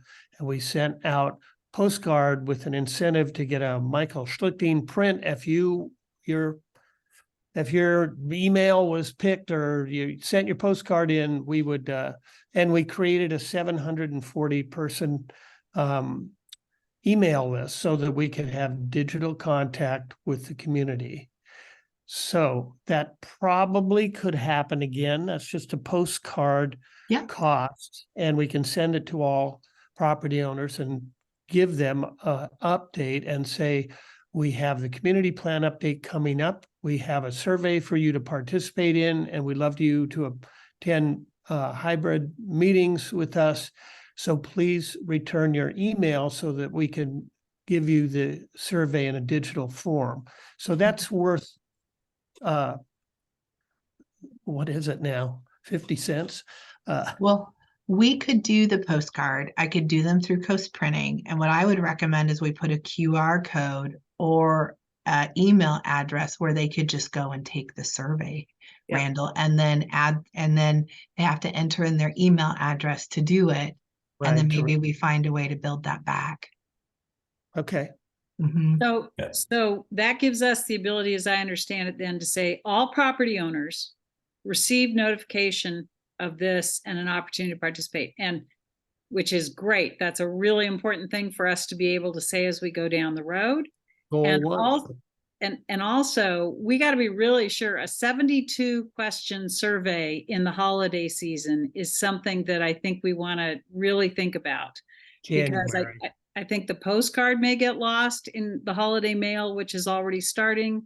I think the survey people will say, I don't have time. And then in January they'll say, you didn't talk to me about, I just think we need to do what we can do to have Effective. a really good record on making this accessible to people. Mhm. So I did a survey for Hebo, Cloverdale, and Beaver not that long ago with Rachel Haggerty. We were working on some other stuff. We also made posters with the QR code in the website and put them in the businesses. You know, so again, if you have your email address to register, there's ways we can do not just to the property owners, because we know some people rent, or, you know, thinking about membership eligibility and that, how that's defined, that the bylaws committee is working on. We could do several ways for public outreach. Just make sure they have their email on there so it's registered. We have a long way to go before, it seems to me, before we do a survey. Okay. You know, we first have to understand what we have in terms of the community plan. We have to understand what areas in that plan that we think as a steering committee need special attention. And then think about how the survey is going to inform us and in general, the community, in terms of the edits that we're doing. I haven't seen these questions. I don't know what they refer to, but I think that we have work to do as a steering committee first. So I think even nothing before January. I mean, I don't know how often, Rand, you think we're going to meet. I would suggest every couple of weeks that we have a committee meeting, but I don't know what others are thinking. Maybe times when we actually meet every week, but you know, give us some assignments now. I think reading I don't know what the most updated, and now I'm starting to wonder if I got the most updated community plan. But you know, we have to have a link so that we're all working off the same page, literally. Right. And then at our next meeting, maybe we all bring to the meeting our questions or our ideas. Rand, you said you were already marking up yours, and I heard someone else say that. So it seems that that's the first thing, to me, our first task, besides organizing, besides setting some time for meetings, is let's all get familiar with the current plan. Let's bring at the next meeting our ideas and thoughts about what really needs to be addressed and changed. The survey, I don't see happening until next spring, but that's just me. So just real quick, Jeff, I don't know if you have a question, and I have to jump off here in just a couple of minutes. Yeah. School board meeting. So first of all, I posted the link to the copy of the community plan that we have on our website, which I have no reason to believe is out of date, but it's what I assume Biff put it there, but he probably got it from Rand and Chris or something like that. So Oh, you got it from the county. okay, it's probably the right one, but I put that link in the chat. That's the one I raised my hand, which we've kind of moved beyond this, but I just wanted to kind of comment that a multi-hour process to fill out the survey is going to probably dramatically reduce participation. So that's just a thought from the peanut gallery. And all of this thought, like all the discussion about how to get the survey out and how to collect email addresses. We have an email list of 730 people, and my guess is that most of those people came from that postcard. And so it may be out of date at this point. Yep. So yeah, I'll stop there. Well, So is the first thing we have to do, our homework then, is to read the community plan and come back to our next meeting with questions? I think that's a great start. yeah, no, Okay. that's And the I'm homework. not available the last 2 weeks in December. Okay, well, I would propose that we meet in 2 weeks from now, if you think that's enough time to, Well, I can meet in 2 weeks. I just can't meet after about the 17th of December. okay, well, I'm sure we're gonna run into a few people who can't be at every meeting. That's just reality, but thank you for the heads up. I guess not only making sure the community plan is, we're all looking at the same thing, The survey, we will get a copy to you of. And I have different thinking about its function, but I guess making the edits to things we see are obvious or need questions asked. I pretty much saw that as being part of the public meeting process rather than trying to have the constituents understand the implications of changes on their own, reading a question and going to the community plan. That's a lot. I feel like the main function of the survey is to give an orientation to what we're talking about, not necessarily providing the changes that they're going to be deciding upon. That seems to be really important to have a public meeting once they're educated about what the the goals are and what our community plan's function is, and they can go as far as they want to go on the survey, but unless they understand the state planning goals when they come to the meeting, they're going to be coming out of left field with all kinds of crazy stuff. So it's a really difficult thing to educate a community to make intelligent decisions about land use planning. Really requires a lot of commitment on their part. And if they're going to come to the meeting, you want them to not feel like it's like, what is this? You know, they have to be wanting to participate in a process, and we're going to have to educate them one way or another. Are you talking about a potential town hall, Ram? Oh, yeah. Yeah, So okay. that's what I was So- gonna say. Yeah. That's So where the one decisions thing- are made. I So- mean, Go one ahead. thing that is often done is that we could do this. We could come up after we've reviewed the community plan Yeah, and we understand it as a steering committee. We could come up with a summary of talking points. sure. So in other words, people can't digest a whole community plan, but we can boil it down, Reader's Digest form for them, and to say, these are, like, whatever we decide, this is going to be the focus of the revisions that we want to focus on tonight, or just even topics. I mean, we can just, these are the topics, like, I don't even know. I can't even think, but That's okay. just to boil it down to a 1-page, like, this is, so it's not, because it's too much. I agree with you, Rand. It's too much for somebody who comes to a community town hall meeting to absorb. And so part of our job, I think, is to boil it down for them. Well, I think, and I just want to amen to that. Our job is to make this accessible to people, and people know what they care about. We don't need to educate them about what they care about. They know it. And they, if you give them a chance, they'll talk about it. And I think if we can all do the homework and read the community plan. Thank you, Sarah. Oh, no, I was waving goodbye to Mark. Bye, Mark.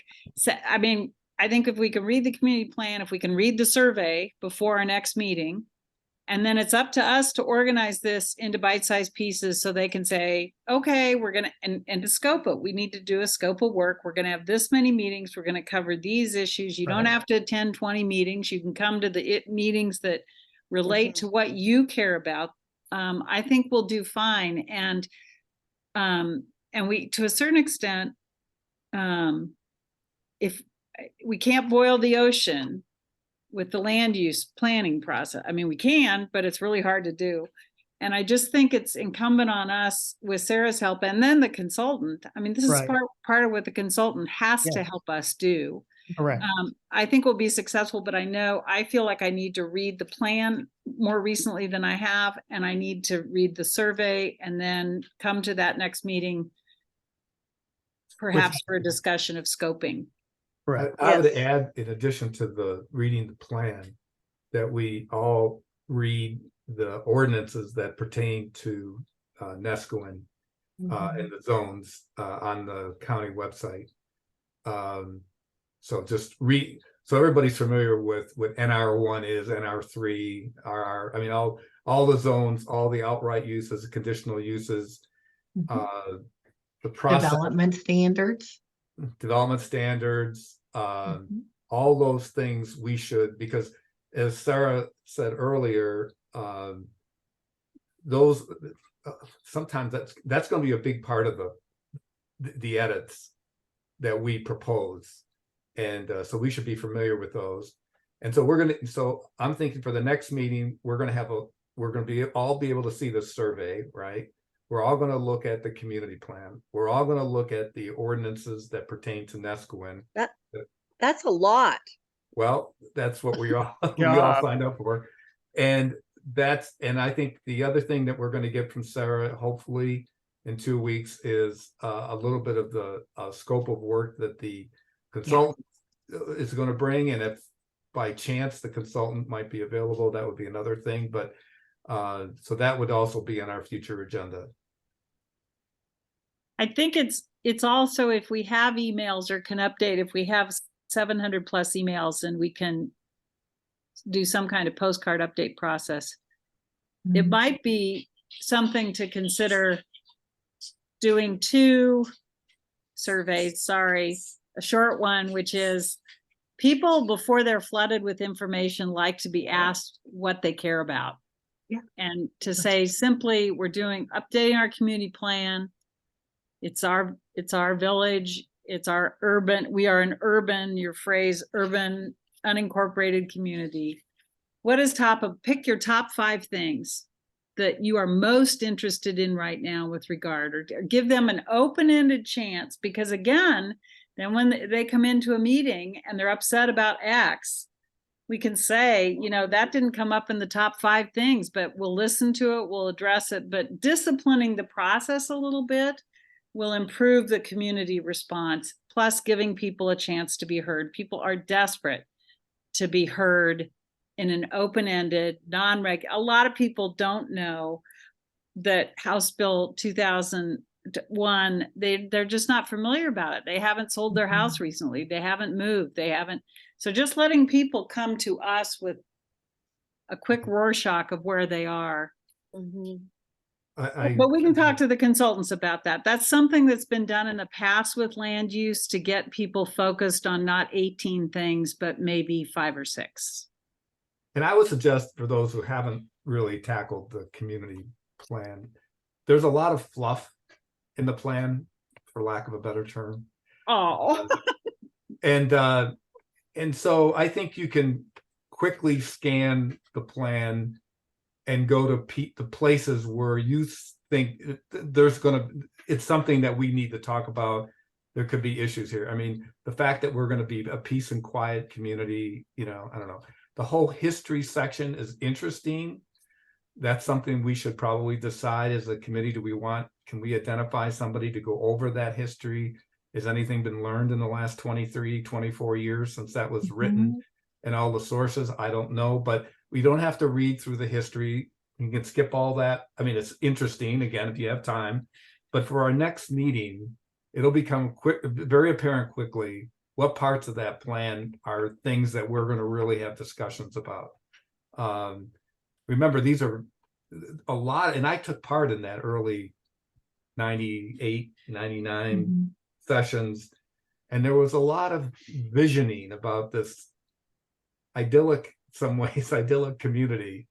But I think you can quickly go through the plan. I do think the more essential thing is on the county website, not the most essential, but an essential thing is all the development standards, the zoning uses, those kinds of things are really important for us.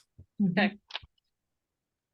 And to Lynn's point, if you wanted to do kind of a how do you feel about things survey, I would be happy to share the one we did for Beaver, Hebo, and Cloverdale. I think a lot of the questions are relevant. We kept it to 2 pages. So I think it's 10 questions. Some of them are ranking.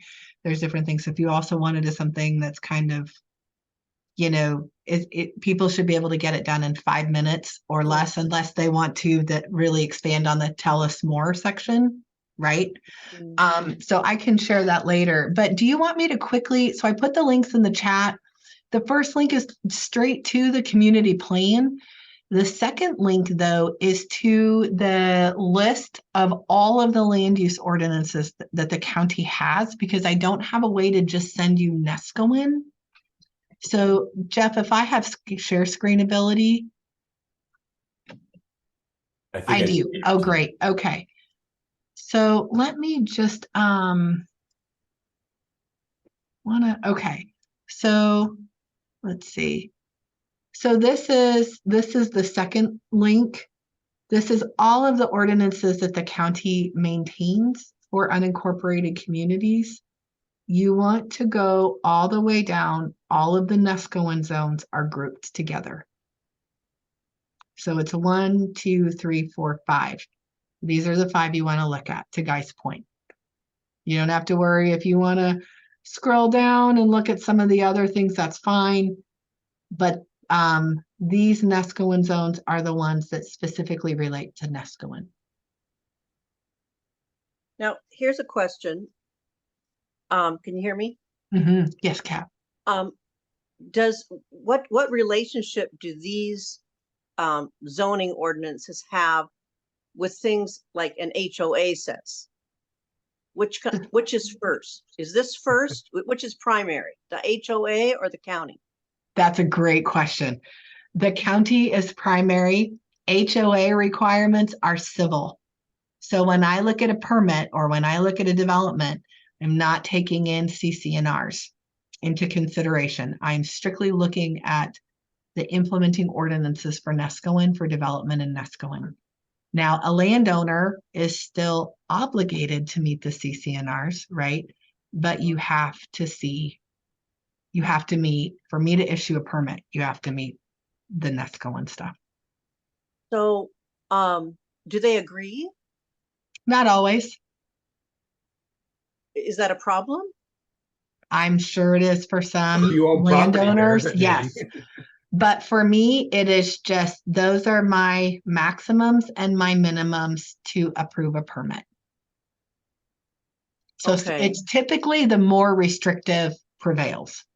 So one feasibly could get a permit from the county and then they could be not permitted by their HOA. That's right. Yeah. So most people are going to know what all the requirements are and design something that meets what everyone requires. Okay, and is that for new builds or remodels? It depends on if the structure is non-conforming. Yeah. So it really starts diving into different things, Kat. I would say start by looking at the uses like Guy suggested. Just Okay. take a look and see what's there. We're going to have a lot of conversations about these moving forward. Okay, thank you. Yeah. And do the documents that you're posting in the chat, will they be posted on the website so we can easily access them? Or do I have to do something to get them out of the chat into my desktop? I'm not your... Lynn, I just took a screenshot and I emailed it to myself. Oh, cool. Okay. So all these links in the chat, you can just click on them and it'll open in your web browser. Okay, because the other thing that would be great is if we can point in our postcard or whatever to where people should go to see the core documents. I may want to say that Jeff has done a really nice job of putting together a community planning page for the NCAC. And if you go to that page, That was all Biff. But oh, it was Biff. Well, yeah, that all don't tell predates him. me. Just don't tell him. But if you go to that page, it's really good. It has all the hyperlinks to the community. That's where I got my copy of the community plan. Everything you need, the process. I'm sure documents that we have will be posted there. We may want to add some things, Jeff, like what we're saying as a link to some other things. Yeah, I can't remember the survey if it was their link, but anyways, it's a really good page, and that's a good place to start. Thank you. Mm-hmm. Jeff, you may want to post the link to that page. just in. I would Okay, I just recommend that, did a yeah. post to the maps. I'll do a post. I'll post a link to the So the survey we're plan supposed to look information. at had 72 questions. Yes, Okay, so I'm remembering that survey. And you know what? I don't really want to do another one. I don't think you've seen it because we only shared it with the review No, committee. I think No. I remember doing it. Maybe Good, you're I didn't remembering know the you were STR included. survey. Like, I don't know, a couple years ago? Was it a couple No. years ago? No, No. it's in the last 8 months. I think you're remembering the STR survey. Oh, maybe. Yeah. Okay. There is there I think one of the tools that we're going to want to use is the interactive the GIS map Mm-hmm. for Nescoin, and at some point I think it would be helpful, given our various levels of technical whiz, for you to take over the screen and walk us through how we can access the zoning, the boundaries, the wetland boundaries, what Yeah. those things mean, what are DSL controlled lands? I mean, all that stuff. Mm-hmm. That could be almost a good I part of agree. the meeting. And it doesn't have to be the next meeting, but I Mm-mm. think at some point to kind of school us, because I think it's going to be needed for us to have a good understanding of what Nescoin consists of in terms Yeah. of lands, controls, what agencies control what. I was, as an example, I found it was interesting that they were when I was looking through the map the other day, that on the map it says freshwater. I mean, in the golf course, it was saying freshwater. Of course, we've all been there when the tides come in and flood the whole course, and that ain't fresh water. But anyways, but that's the kind of thing that I think we could be really benefit from. If you could do that, or have, what's his name? I guess there's somebody new now doing that, isn't there? Yeah, no, that is, I would be happy to do that. And, we might build into the agenda in different checkpoints, some educational pieces, if there's things that, need to be Right. discussed or, further explained to help you keep moving forward. We'll just build them in. But I love the idea of the GIS exercise, and maybe especially after you read the zoning codes and Right. the community plan, then I can help you better identify where they fall within the community. That'd be great. Mm-hmm. Maybe Yeah, we can happy to do export that. some new maps and post them on the website. Mm-hmm. Yeah, I actually just tried to open the GIS map link and I'm not sure what's going on. I can do it from the internal side, but the public side isn't working. So I will see what I can do about that as one of my to-dos before our next meeting as well.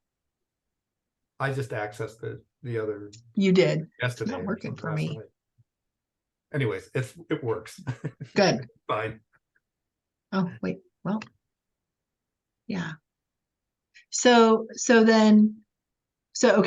just so I have this right in my head, our tasks are to look at the community plan, look at the zoning codes so that we can be prepared to start talking about those at the next meeting. And then we need to set up a meeting date. Is that right, Jeff? Is that where we're at? Well, let's see. I don't have the agenda in front of me. I can dig it up, but yes, we do need to set up another meeting date, and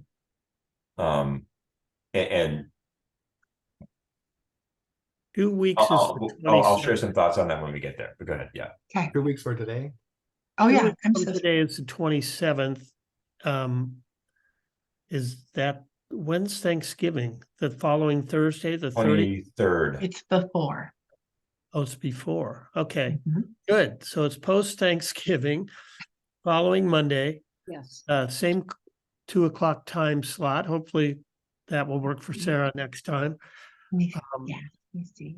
And we will try to also get you a copy of the current as it exists survey. Yes, Lori? Well, are the Monday afternoon ones going to be a problem for Mark because of the school board meetings? Well, Monday at 2 he could make. So and he Right. doesn't have to come to the meetings. He doesn't, now that we Right. have a structure, Mhm. he was just facilitating us to get a structure. Okay, Good. So I like it. So, Okay. is that firm? Because I need to notice it. I believe it's firm. Okay, so I'll send out Monday at 2 on the 27th. Yes. Okay. After post Thanksgiving. Perfect. Yes. and we ran into this for the bylaws committee meeting. It'd be great if we had a regular schedule. We don't have to set it today, but if we could set it soon so that we don't have to send an email for every single Right. meeting. So that, like we can send Well, out 1 or 2 a month that just like here's the schedule, here's the next 2 meetings, Yeah. which is what we do with the bylaws Yep. committee. So Yeah, I would. So the first week of the month is always challenging for me because it seems like all of my commissions and standard committee meetings fall on the first Monday. But as long as we didn't do the first Monday of the month, I'm good. second and fourth about Mhm. Monday, the 11th. Yeah, that's totally fine. for the second meeting. Yeah. Mhm. Okay. So I'm just gonna put a hold on my calendar now. So let's, as long as 2 o'clock works for people to have an afternoon meeting Mhm. every 2 weeks until we kind of get up to speed, because I think we have to do our homework. We have to get a better comprehension of what we're Mhm. talking about. Mhm. And then, and the survey is going to need some, maybe there's 2 surveys. If you read the survey the first time, maybe you'll go, well, these are pretty general. They're going to zip through these, but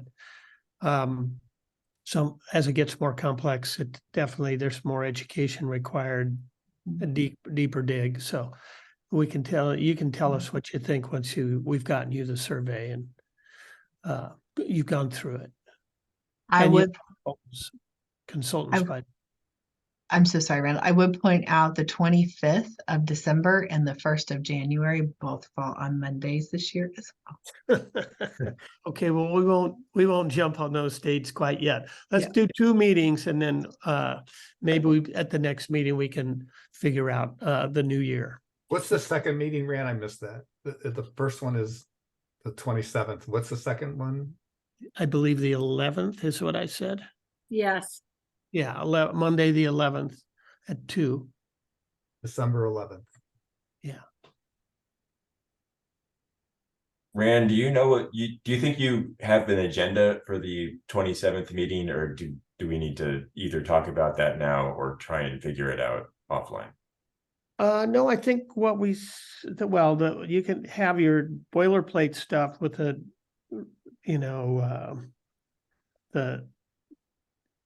Conflict of telling interest. and truth whatnot. to any problems of conflict of interest, but we're going to check in about the community plan. We're going to check in about implementation, implementing ordinances and how we understand that. And we're also going to be taking our first review of the survey. So that's a lot in one meeting. I don't even know if we can get through all that, but those are 3 things to put on there. I think that's too much for one meeting. Well, I don't think that we're going to thoroughly resolve all these things, but even if we just have looked at those and then we can touch bases on maybe by the time we get to the survey at that meeting, we're going to be pretty worn out. So we could get some feedback. And then I just need to ask, are we going to try to stay to our 2 to 4 time period? Because, or are we regularly going to go to 4:30? No, I hope 2 to 4 that we can do it. Today was the first one, and we were all airing a lot of different things Right. and questions. I think we'll try to stay within the focus of the agenda items, and we may not get to the third one. Mhm. Do we want to tackle the community plan in sections? Because it's pretty long. Oh, yeah, no, it's going to be, well, I mean, that I think maybe if you read the whole thing or you focused on the implementing ordinances and you go to the. So I think tackling the entire community plan in one meeting is too much. Oh, we're not. I agree. I agree. Yeah, no, we definitely are we just want you to read the whole thing so that then we can start and you've read it instead of reading it the first time at the meeting, but we So definitely. for instance, maybe the agenda could be to discuss the first three, Okay, that's a good the suggestion. first three goals, for instance. Sure. I think it's almost premature to do that. I think that at this coming meeting that we all give our general impressions of what the plan is, what it does, what it doesn't in general. I think it's too soon to start focusing on any individual section. Right, because we're gonna have, some of them will be pretty good the way they are, and others are gonna need a lot of work. So Yeah. read them all, and then let's see what we think as a general impression. Right. Yeah, because I might need to also help with some background information and some Q&A. So, maybe just starting with I like Guy's idea of just, what is it? Do I understand it? What questions jump out at you just in a very general, high level? Maybe make sure we're all on the same page there before we start diving into the policies. And it was a very different committee. And I've talked to several of the people that were involved in Lynn was on it. Pardon? Lynn was on that, or at least consulted with that committee. Okay. And I think that there, I think it was a different philosophy in the way how they approached it. The vision thing was very much important to them, the vision of the community. And I think as we read it, and I'm curious as to people's impressions, is that how we want the community plan to focus? And as we edit it, what direction are we going in? So anyways, it's just, that's why I think it's more important for us just to talk generally what we think of the current plan. Well, part of this is going to be all of us experiencing what we want the public to experience and getting more realistic about what our expectations are of them. And it's going to be a tall order for the public to kind of grasp all this stuff and have meaningful dialogue, but that's kind of where we want to get. That's why it should be focused on the things that really need work. Exactly. So, well, thank you all for taking this on. Thank you. Yeah, Rand, thanks for being a great teacher. I'm glad to see that you were muted when Lori, nominated you and I seconded, and you were kept trying to say something, but you couldn't figure out your mute button. So you were elected without even a word. I know. There's a lesson in that. That's what happened when I got the chair. No one else ran, and so I was defunct. I thought we talked you into that one. Well, So The first Rand, you're time. going to send out a summary yes. And we're either doing to that everyone, info. or you can send it to info and I will send it to everyone. Yeah. And then we can, Jeff, if we want to respond, we would respond all every time we respond to info. Am I right? Or do we have to even bother doing that? So you're asking me about Oregon public meeting law, and No, that's I'm just asking technically, if I just hit respond to an info email, does that info email only contains, so it's not a set thing, it only has our committee on, right? right. That's just everything. So I would say, So we have to make sure all our names are on it. if you want to have a group discussion where you're being very, very careful to not discuss things that are out of bounds, just send an email to everyone. But if you copy info, then they only have, like, in the unlikely event that we need to dig these emails up, that like they only have to go to the info account to get access to all the emails. So I'm gonna say again here, I think it's really important to hear from county council, and I don't know, we have to get in a queue, I'm sure, to get them to write something. So we need to know that, and then we need to write down and adopt what our protocol is. Right. It So needs that to might be, be on the agenda. needs to be a matter of record. Yeah. I will try to get all of that by the next meeting. We are at conference the rest of the week for Association of Oregon Counties, and County Council will be joining me on that, which is great because I can talk to him about it. I just don't know if we'll get something in writing. I think we can safely start with just a conversation about the community plan, and I will work to make sure that we get that in writing from him by our second meeting. So is everyone comfortable with that? Yep. Okay. Alrighty. Hey. Are we done? Who's zooming us? Is it Jeff? Oh, Is it well, Sarah? but I can end the meeting, but I don't want to just kick everyone off unless like we're all waiting and Rand has called the meeting to adjourn the meeting. Too early for a glass of wine, so Yeah. I'm willing to stay on for about 18 more minutes. But No, I gotta go. All right, I'm gonna go thank you check in all with very Steve. much. I adjourn the meeting. Thank Thanks a you. lot. Bye. Nice to see you all. Thanks, Take care. everyone. Bye. Take care.